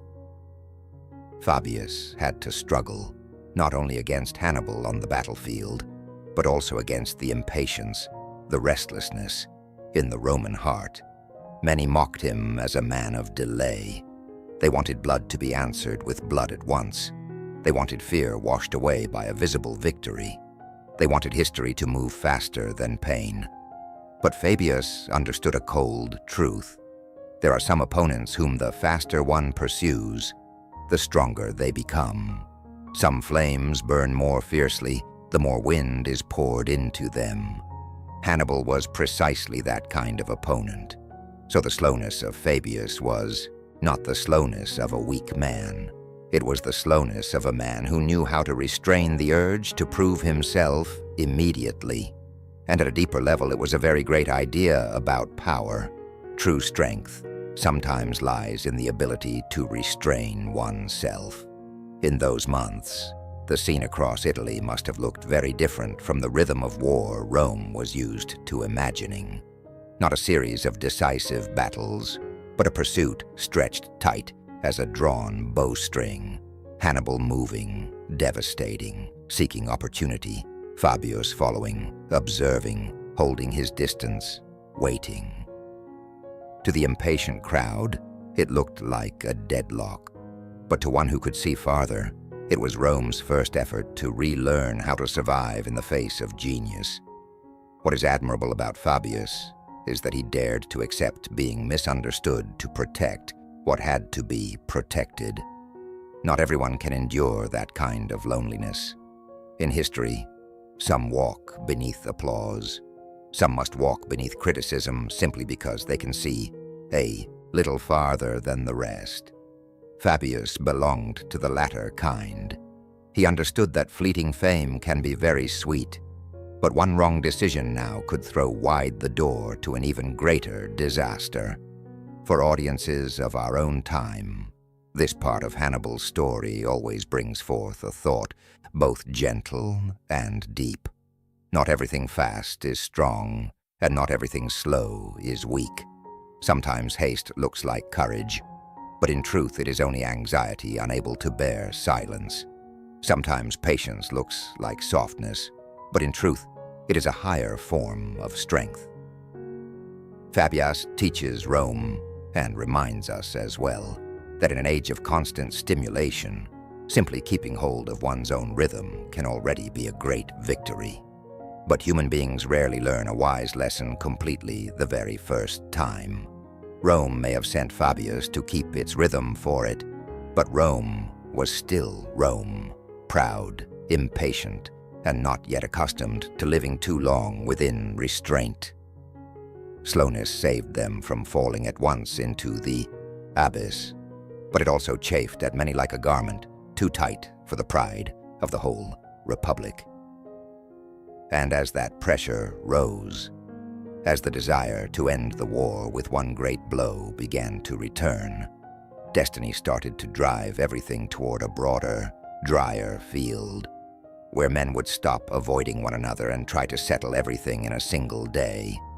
There, the geometry of war would be written in blood, and the price of abandoning slowness would appear with a clarity cold enough to chill the soul. There are battles in history that are remembered not only by the number of men who fell, but also by their shape. A curve, a circle closing in, a space that seems to open toward victory, but is in truth the mouth of destiny. Cannae was such a place. After the months in which Fabius Maximus tried to teach Rome the lesson of slowness, that republic ultimately returned to its deepest instinct, to believe that one blow, hard enough, great enough, decisive enough, would resolve the humiliation that had accumulated for too long. Rome gathered an enormous force, far larger than anything it had fielded before. They wanted to use numbers, discipline, and iron will to crush Hannibal Barca on a broad plain in Apulia, near the village of Cannae. Seen from afar, that seemed reasonable. A larger army, a nation richer in manpower, a determination compressed for too long. All of it seemed enough to create victory. But it was precisely here that Hannibal once again showed why he was not merely a daring general. He was a man who saw war as a structure of movement, space, and psychology. That morning, the wind blew across the dry plain. Dust could rise with every footstep of tens of thousands of soldiers. The Romans, with their impatience and their faith in their own weight, wanted to force the battle into its familiar pattern. Push forward, crush the enemy's center, use overwhelming numbers to break everything. They believed that if they advanced with enough force, there would be no room left for defeat.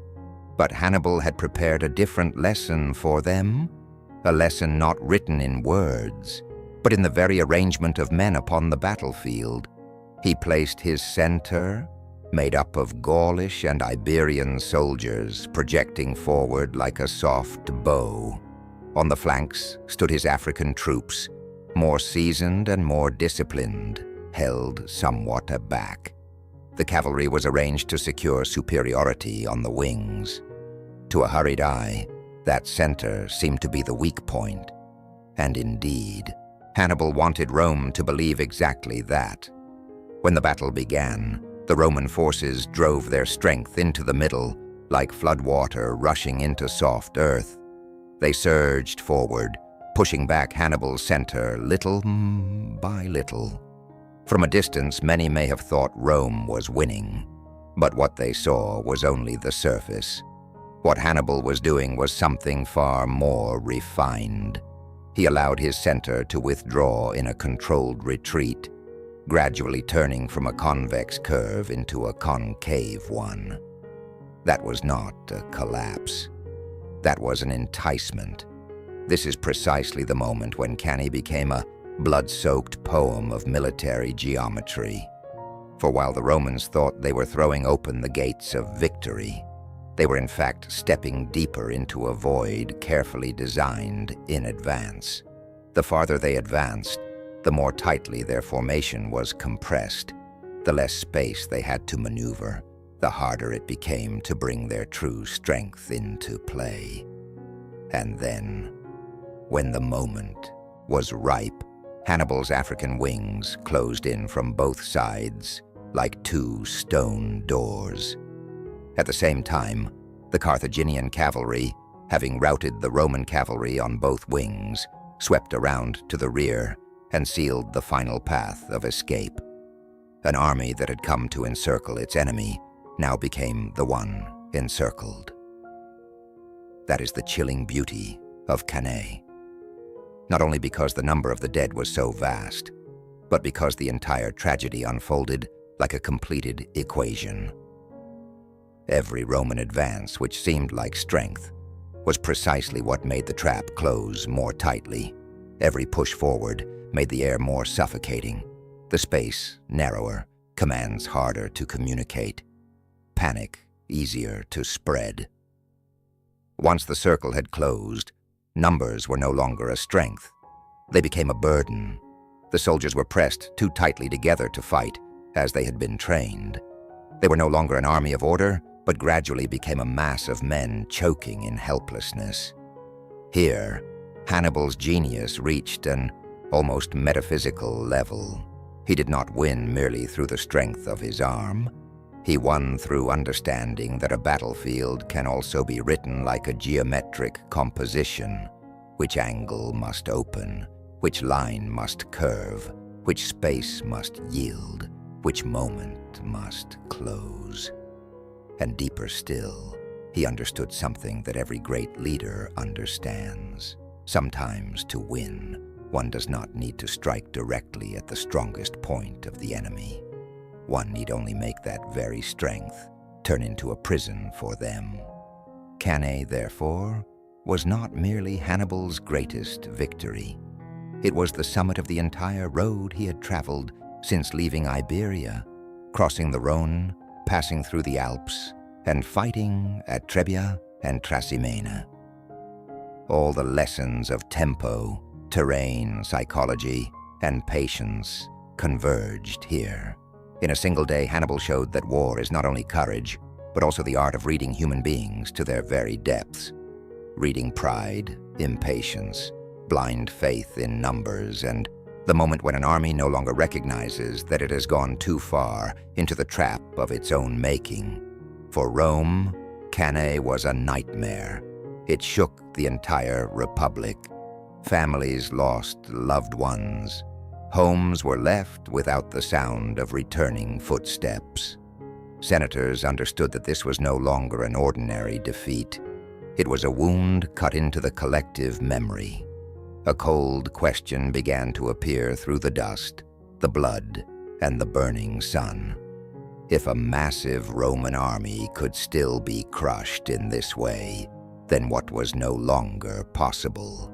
But for Hannibal, the summit is often also the place where darkness has already begun waiting at the edge of the light.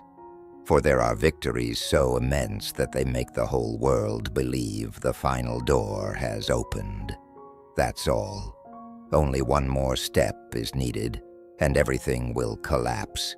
But history does not always obediently follow the logic of a single battle, however perfect that battle may be.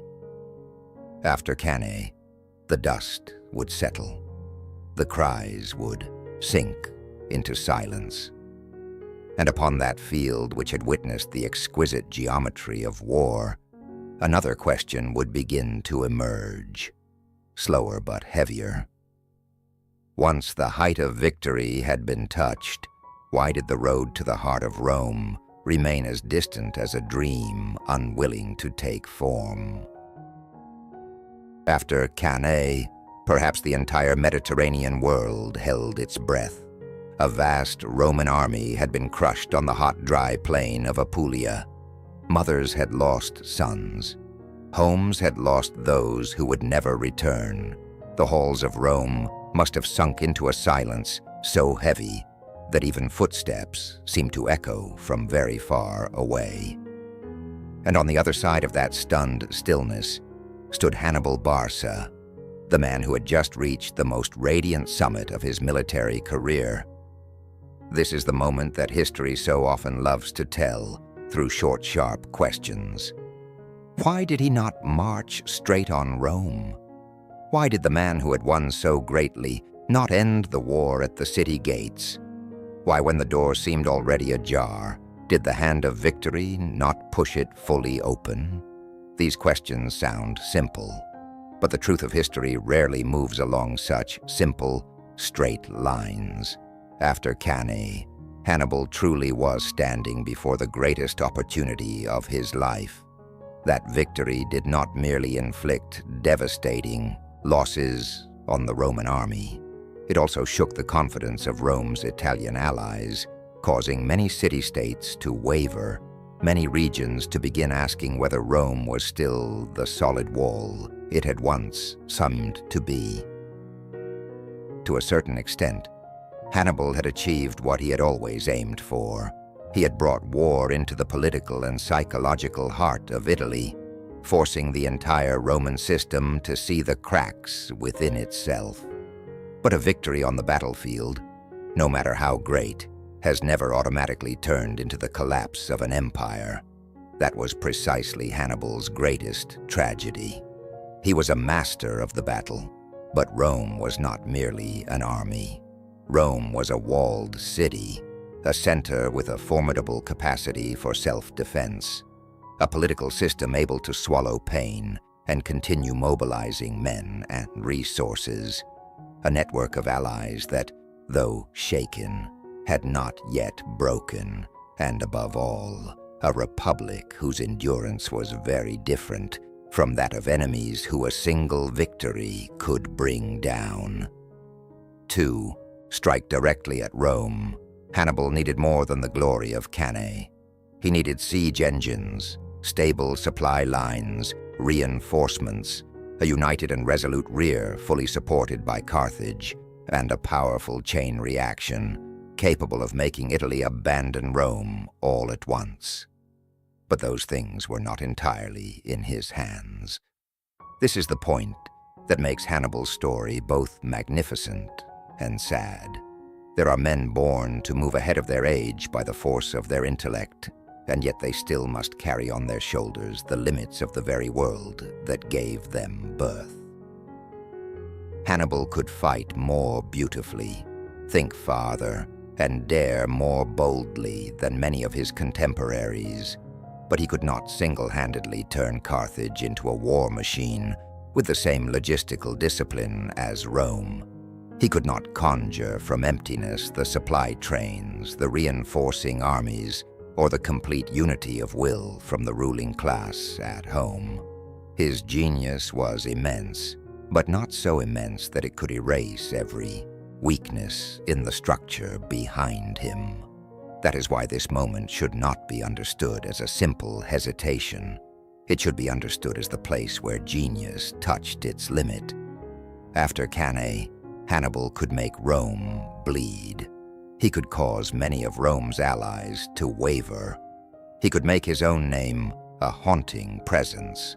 But to destroy Rome altogether, he needed to move from the art of the mobile campaign to the art of siege, assault, and sustained pressure against a center of terrifying endurance. Yet that was not the field in which Carthage was strongest, nor the field in which those behind him had given him all the necessary tools. Here, we see clearly a very deep lesson about power. Not every door opened by talent can be crossed by talent alone. Some thresholds require an entire structure standing behind them. A machine, a line of supply, a political order capable of supporting the one on the front line. A genius may be enough to open the game. But to finish the game, sometimes an entire world must push with him. And Rome, even in its wounded state, possessed exactly that: institutional endurance. They were horrified, but they did not disintegrate. They were in agony, but they did not surrender. They lost men, commanders, fields soaked in blood. Yet they still retained the ability to summon new legions, rebuild confidence, shut their gates, and preserve their core. There was something very cold in the strength of Rome. They knew how to continue living, even after being struck down. Standing near that threshold, Hannibal must have understood better than anyone that he was living through the strangest moment of the war. He had won most beautifully, and yet it was still not enough to end the war most decisively. That was not an immediate defeat, but it was the first sign of a strategic sorrow. From this point onward, time would no longer stand wholly on his side. Every day that Rome survived was another day in which Rome learned something. Every campaigning season that passed without a final blow widened the distance between tactical victory and political triumph. For audiences today, this period of Hannibal's life still resonates deeply, because in human life, too, there are moments when we seem only one step away from complete success. And then we realize that between opportunity and outcome, there still lies a distance filled with quieter things. Structure, resources, endurance, support, and sometimes even the kind of fortune that genius cannot create on its own. So the image of Hannibal standing before the threshold of Rome is not merely the image of a general who did not quite deliver the final stroke. It is the image of a man who had carried his talent to the summit, only to stand and see the invisible wall of history rise before him. Not the stone wall of Rome itself, but the wall of limitation. And after that moment, the war began to change its voice. It was no longer only a chain of victories, leaving the whole world astonished. It slowly became a longer, colder contest in which Rome ceased dreaming of winning beautifully and learned instead how to survive. At the same time, Hannibal, the man who had once made all Italy tremble beneath his footsteps, began to face the most difficult kind of enemy of all. One that had been wounded terribly, yet was utterly unwilling to die. After the first stunned years brought on by Hannibal Barca, it would have been easy to imagine that Rome was nothing more than a tree almost cut through. One more blow, and it would fall. But history does not always move according to the dreams of victory. Some nations do not shine at their brightest in the moment. They are harder in duration. They do not always win beautifully, but they possess a far more frightening ability. They refuse to kneel. And after Cannae, Rome began to reveal that quality more clearly than ever. To the eye that loves swift turning points, this phase may seem less heroic than the ambushes beside the mist-covered lake or the perfect encirclements on the hot, dusty plain. But if we look more deeply, this becomes one of the most important parts of the entire story. For it is here that we understand why a military genius like Hannibal still could not completely break a republic that had already bled so much. Rome did not die after Cannae. Rome learned how to live in pain. They raised new armies, even while many families had not yet finished burying their dead. They shut the doors against despair, even though surely there was no one whose heart did not tremble. They accepted harsh decisions, the burdens of taxation, the long years of war, because they understood one cold truth. If they let go now, it would not be only an army that was lost, but the entire order of the Roman world that would collapse. And so Rome began to answer Hannibal, not with one dazzling blow, but with many hands tightening at once across many fronts. One of the most important places was Syracuse, a Greek city in Sicily. When Syracuse leaned toward Carthage after political upheaval, it was not merely the story of a city changing sides. It was a threat to Rome's strategic position on the island that had once been the first bitter loss Carthage had been forced to swallow after the earlier war. If Syracuse had remained firm on the enemy's side, the balance of the Mediterranean might have become far more dangerous for Rome. The siege of Syracuse was long, remembered not only for its strategic meaning, but also for the name of Archimedes, the aged scholar who used his intellect to defend the city with strange and astonishing machines. Here, history suddenly takes on a sorrowful beauty. Intelligence and war touching one another, the refinement of science standing beside the groan of walls under assault. In the end, Syracuse still fell. And when that city went down, Rome did not merely recover a location. They recovered part of their own breathing. They proved that even though Hannibal had shaken them in Italy, they still possessed enough strength to tighten once more the links that were loosening around them.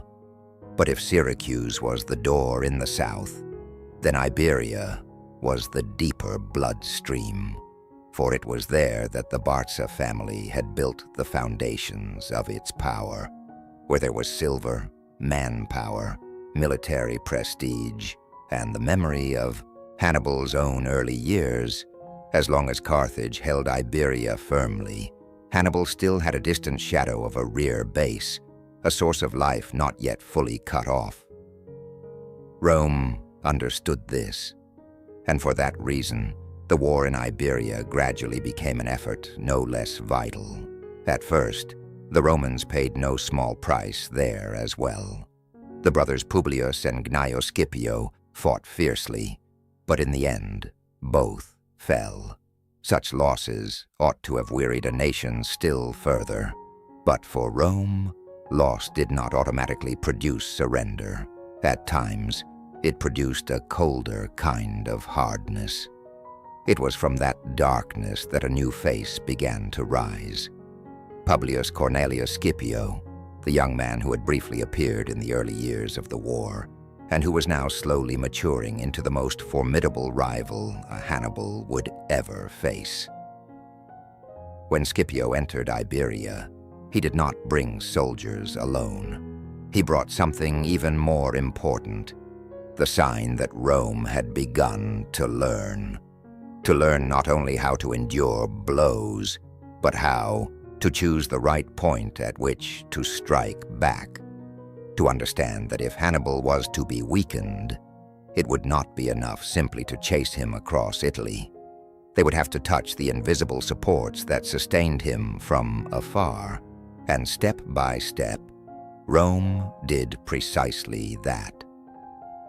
They captured New Carthage, tearing open one of Carthage's most important logistical, symbolic, and financial centers in Iberia. Little by little, they severed the nerves connecting Hannibal to the land that had once nourished his rise. Here, the difference between individual genius and institutional endurance is clear. Hannibal remained Hannibal. Intelligent, courageous, supple, dangerous. But one man, no matter how great, must still live by the lifeblood of war: food, reinforcements, money, allies, time. Rome, with all the slowness, heaviness, and occasional clumsiness of a great republic, possessed the ability to do what many solitary geniuses cannot: to endure longer, replace men more quickly, correct mistakes more continuously, and keep fighting even after being gravely wounded. That was the most frightening thing about Rome. They did not refuse to kneel because they felt no pain. They refused to kneel because they knew how to turn pain into duty. They knew how to make defeat not become an ending, but another layer of stone in the foundation of collective will. There is something very cold, very unpoetic in that kind of strength. And precisely for that reason, it endures. Hannibal could win battles that left posterity astonished. Rome, meanwhile, learned how to win by not allowing itself to dissolve after astonishment. For listeners today, this is one of the quietest, yet deepest stretches of the story, for human life is often much the same. There are moments when we encounter an opponent, an event, a blow so beautiful and so powerful that it seems everything has ended. But then what becomes decisive is no longer the beauty of the blow, but the ability to rise again, to mend oneself, to keep order within, and to continue through those days when no one applauds such endurance. During those years, Hannibal remained in Italy like a great shadow, not yet dissolved. But a shadow, however long, still depends upon the light changing direction behind it. Syracuse had fallen silent. Iberia was slowly slipping out of Carthage's hands. Rome was no longer merely the victim running after the breath of a genius. It was beginning to become another kind of weight, slower but surer, like a tide rising quietly around the feet of stone. And at the end of that road, one day, the man who had once appeared only briefly in Hannibal's youth would step forth fully formed, no longer a name at the edge of an old battle, but the one carrying all that Rome had learned through blood to bring the war back across the sea. Then the wheel of fate would no longer turn around Italy. It would turn back toward Africa, where at last two great minds would be forced to look directly at one, another in a light that left no room for mist. There are defeats in history that do not merely cause a people pain, they also force people to change the way they think.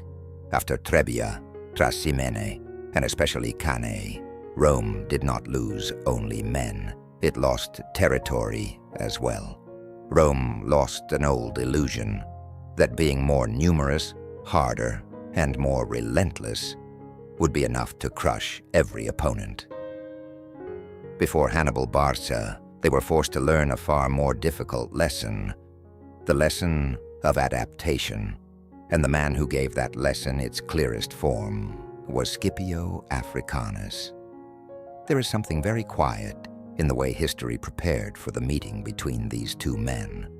While Hannibal was making all Italy tremble beneath his footsteps, Scipio was still a young name, not yet great enough to cover the whole political sky of Rome. But time, which is the most silent ally of enduring republics, raised him amid the memory of losses, amid the lessons of defeat, and amid one lingering question: how does one defeat a man who does not fight like ordinary generals?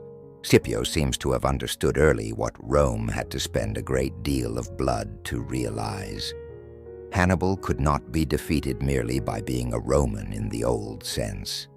To confront him, Rome had to learn the very language of war that Hannibal spoke so fluently. The language of flexibility, of speed, of choosing the right place, the right moment, of coordinating different arms, and above all, of strategic imagination. That is the most interesting thing about Scipio. He did not betray Rome to become a copy of Hannibal. He remained Roman, still carrying within him the discipline, duty, and weight of the Republic. But he knew how to open his mind and learn from the enemy. And in history, that is always the sign of truly great men. They are not so blinded by pride that they refuse the lesson that comes from an opponent. In Iberia, Scipio had already shown this. He fought faster, more boldly, using surprise and tempo in ways that older Romans rarely could. But all of that was only preparation. The final test truly arrived only when the war returned to Africa, forcing Hannibal to leave Italy after long years as the pursuer and to return to his homeland as the man who now had to save his own city. That scene must have carried a very deep sorrow. The man who had once brought war into the heart of Italy, who had shattered enormous Roman armies, now returned to Carthage, not as a victor coming home, but as a seasoned general summoned to bear the final responsibility. Time had passed.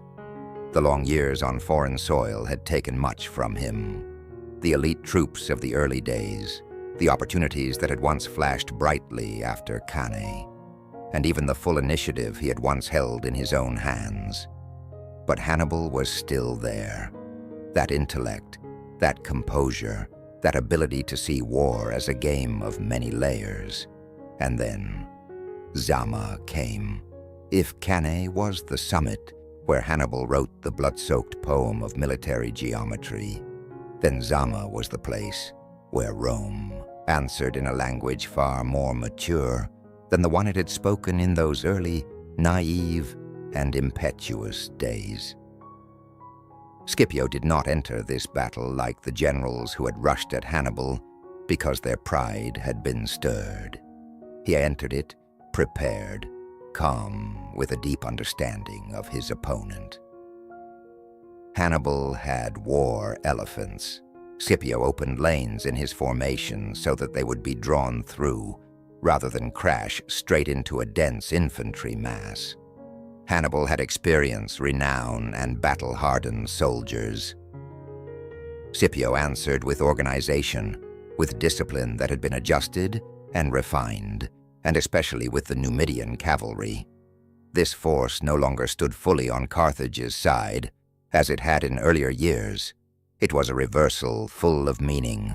Rome had now learned many things that had once been advantages in Hannibal's hands, adapted by Rome, or taken away from him. In other words, at Zama, Rome did not merely fight Hannibal. Rome fought him with a new version of itself. That is the quietest tragedy of genius, when the opponent finally learns from you. That battle does not diminish Hannibal's greatness. On the contrary, it brings his portrait into sharper focus, for he did not fall before mediocrity. He fell before a Rome that had suffered long enough to become wiser, more flexible, and capable of using against him the very lessons he had taught them in blood. Scipio Africanus triumphed, not only because Rome was still standing. He triumphed because Rome was no longer the Rome of Trebia and Trasimene. They had learned the language of their enemy and then spoken it with their own voice. At a deeper level, Zama is a reminder, at once sad and true. Genius does not always fail because it becomes lesser in a single moment.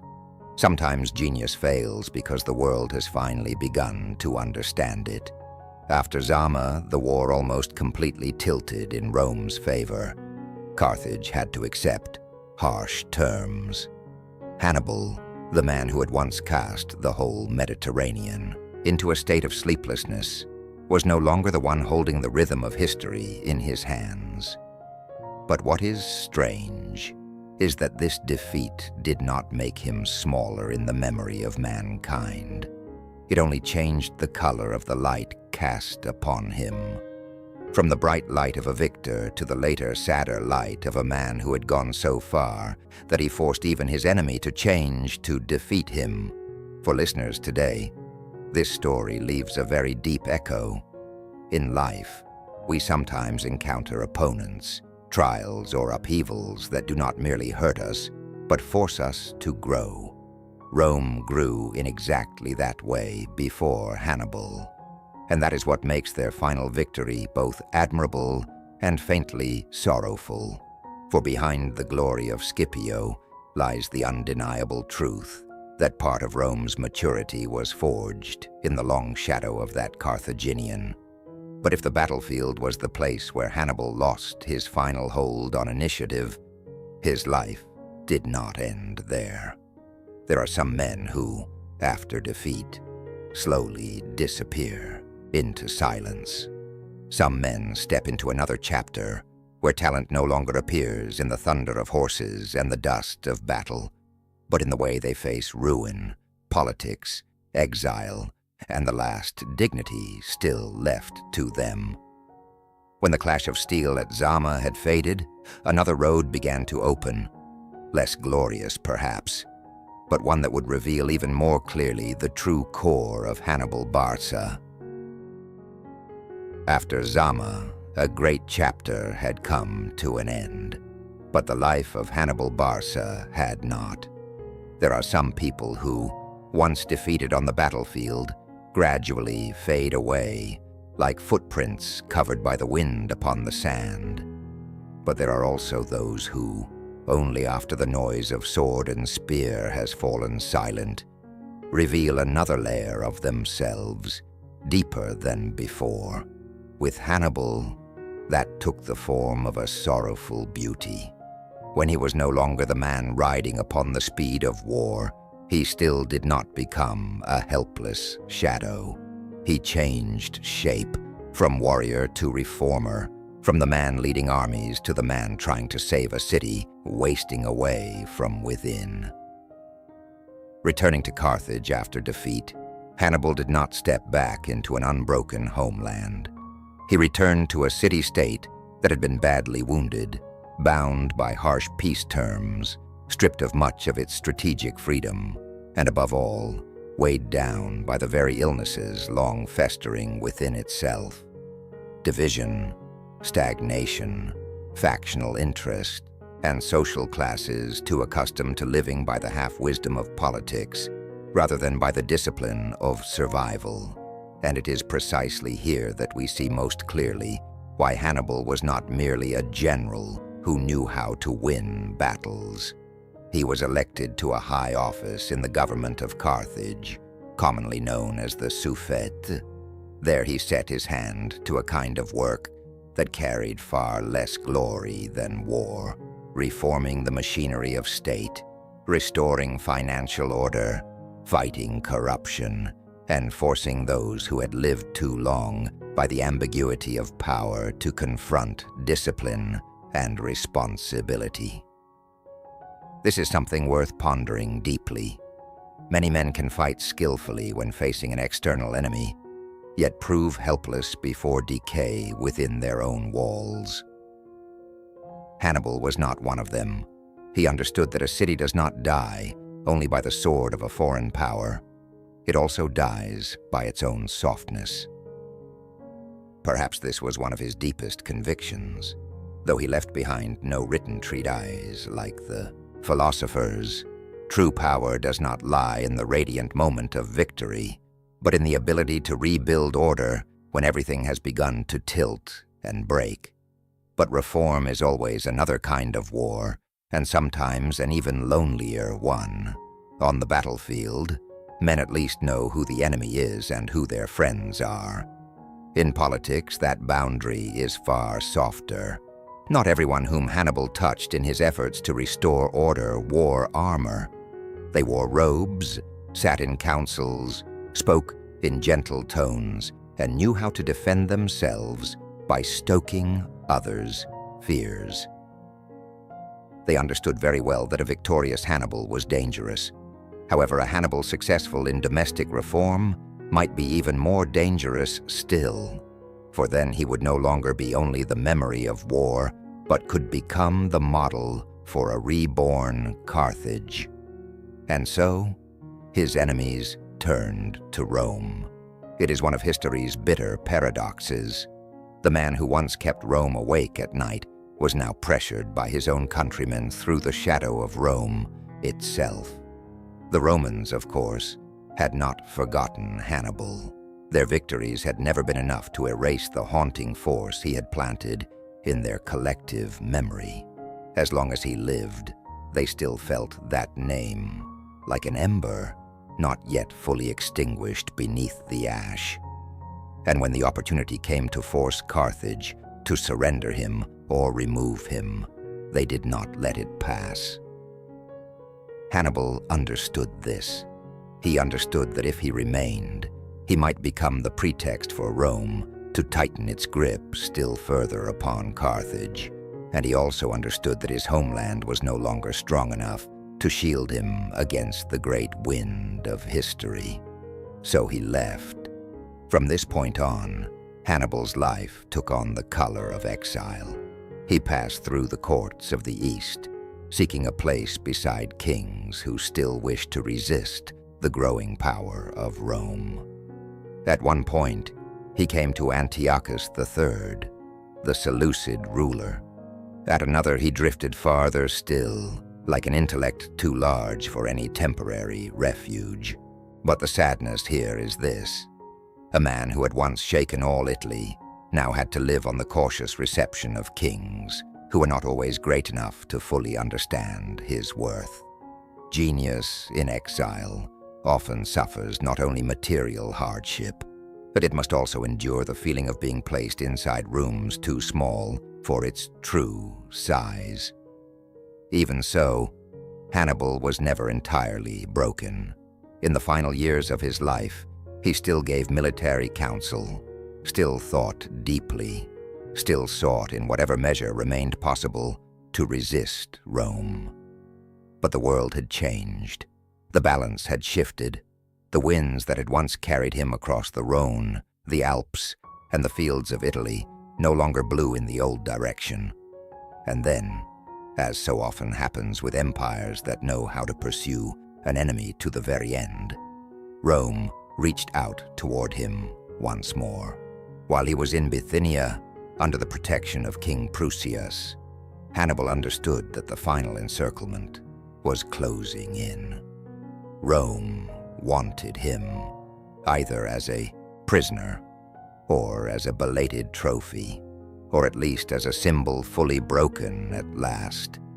But Hannibal, the man who had once carried war along a road not meant for man, seems not to have accepted that the last chapter of his life should become an object displayed for the triumph of others. And so, he chose poison. Seen from the outside, that death was very quiet, not amid the thunder of galloping horses, not on a hot field thick with dust, not among the cries of soldiers, only an old man in exile, taking hold of the last freedom remaining to him, the right to choose the manner of his departure from the world. It was a painful end, but it also possessed a particular dignity. Throughout his life, Hannibal did not struggle only against Rome. He struggled against the idea of being forced to live according to a game designed by others. From the moment he swore before the altar, crossed the Alps, closed the ring at Cannae, through the years of reform in Carthage and the final days of exile, there runs a very clear red thread through his life. A will that refused to submit completely to an order laid down by someone else. In drinking poison, he did not defeat Rome, but neither did he allow Rome to possess his ending. And perhaps it is here that Hannibal's portrait becomes more complete than ever before.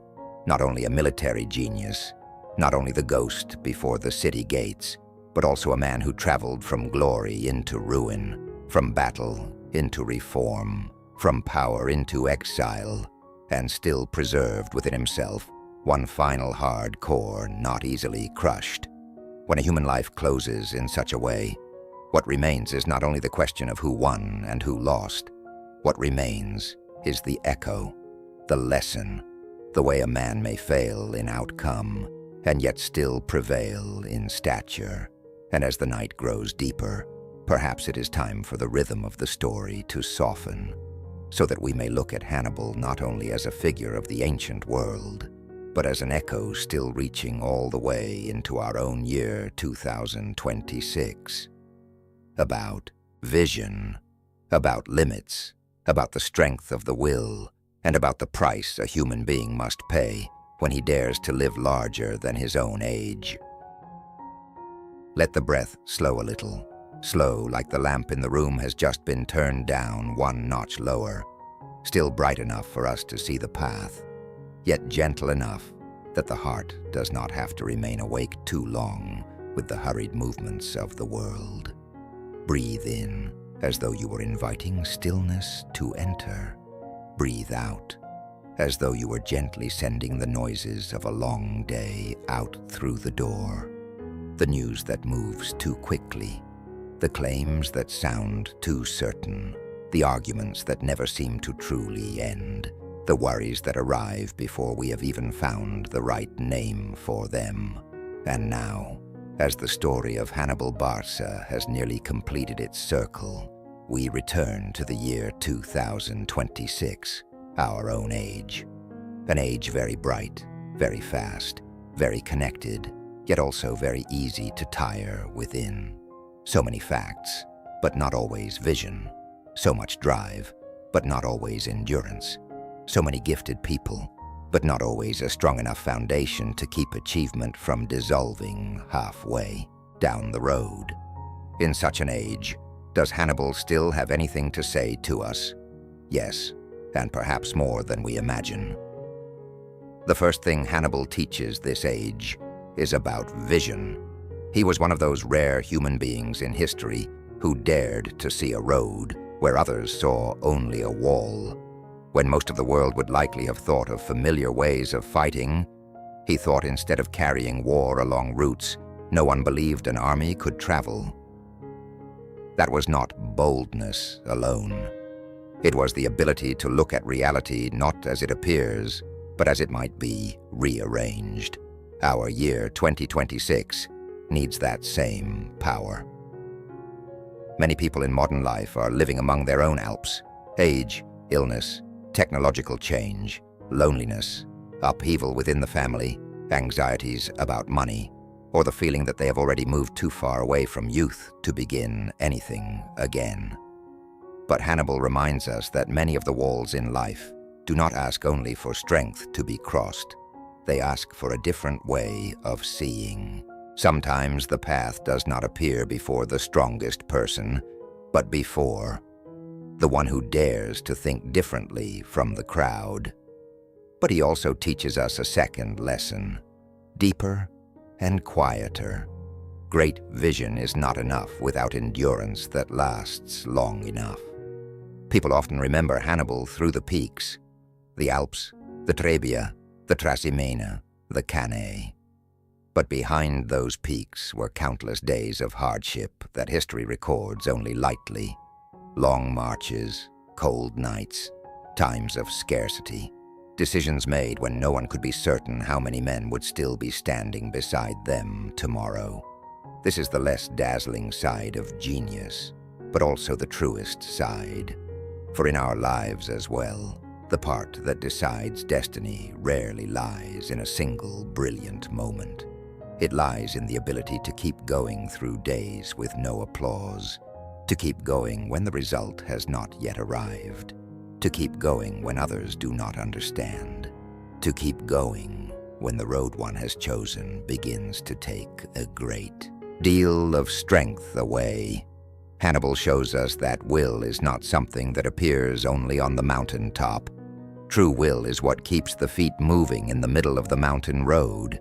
And then perhaps the saddest lesson, yet also the most mature one, that Hannibal leaves to the year 2026 is the lesson of the limits of genius.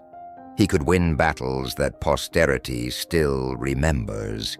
He could make all of Rome rethink its approach to war.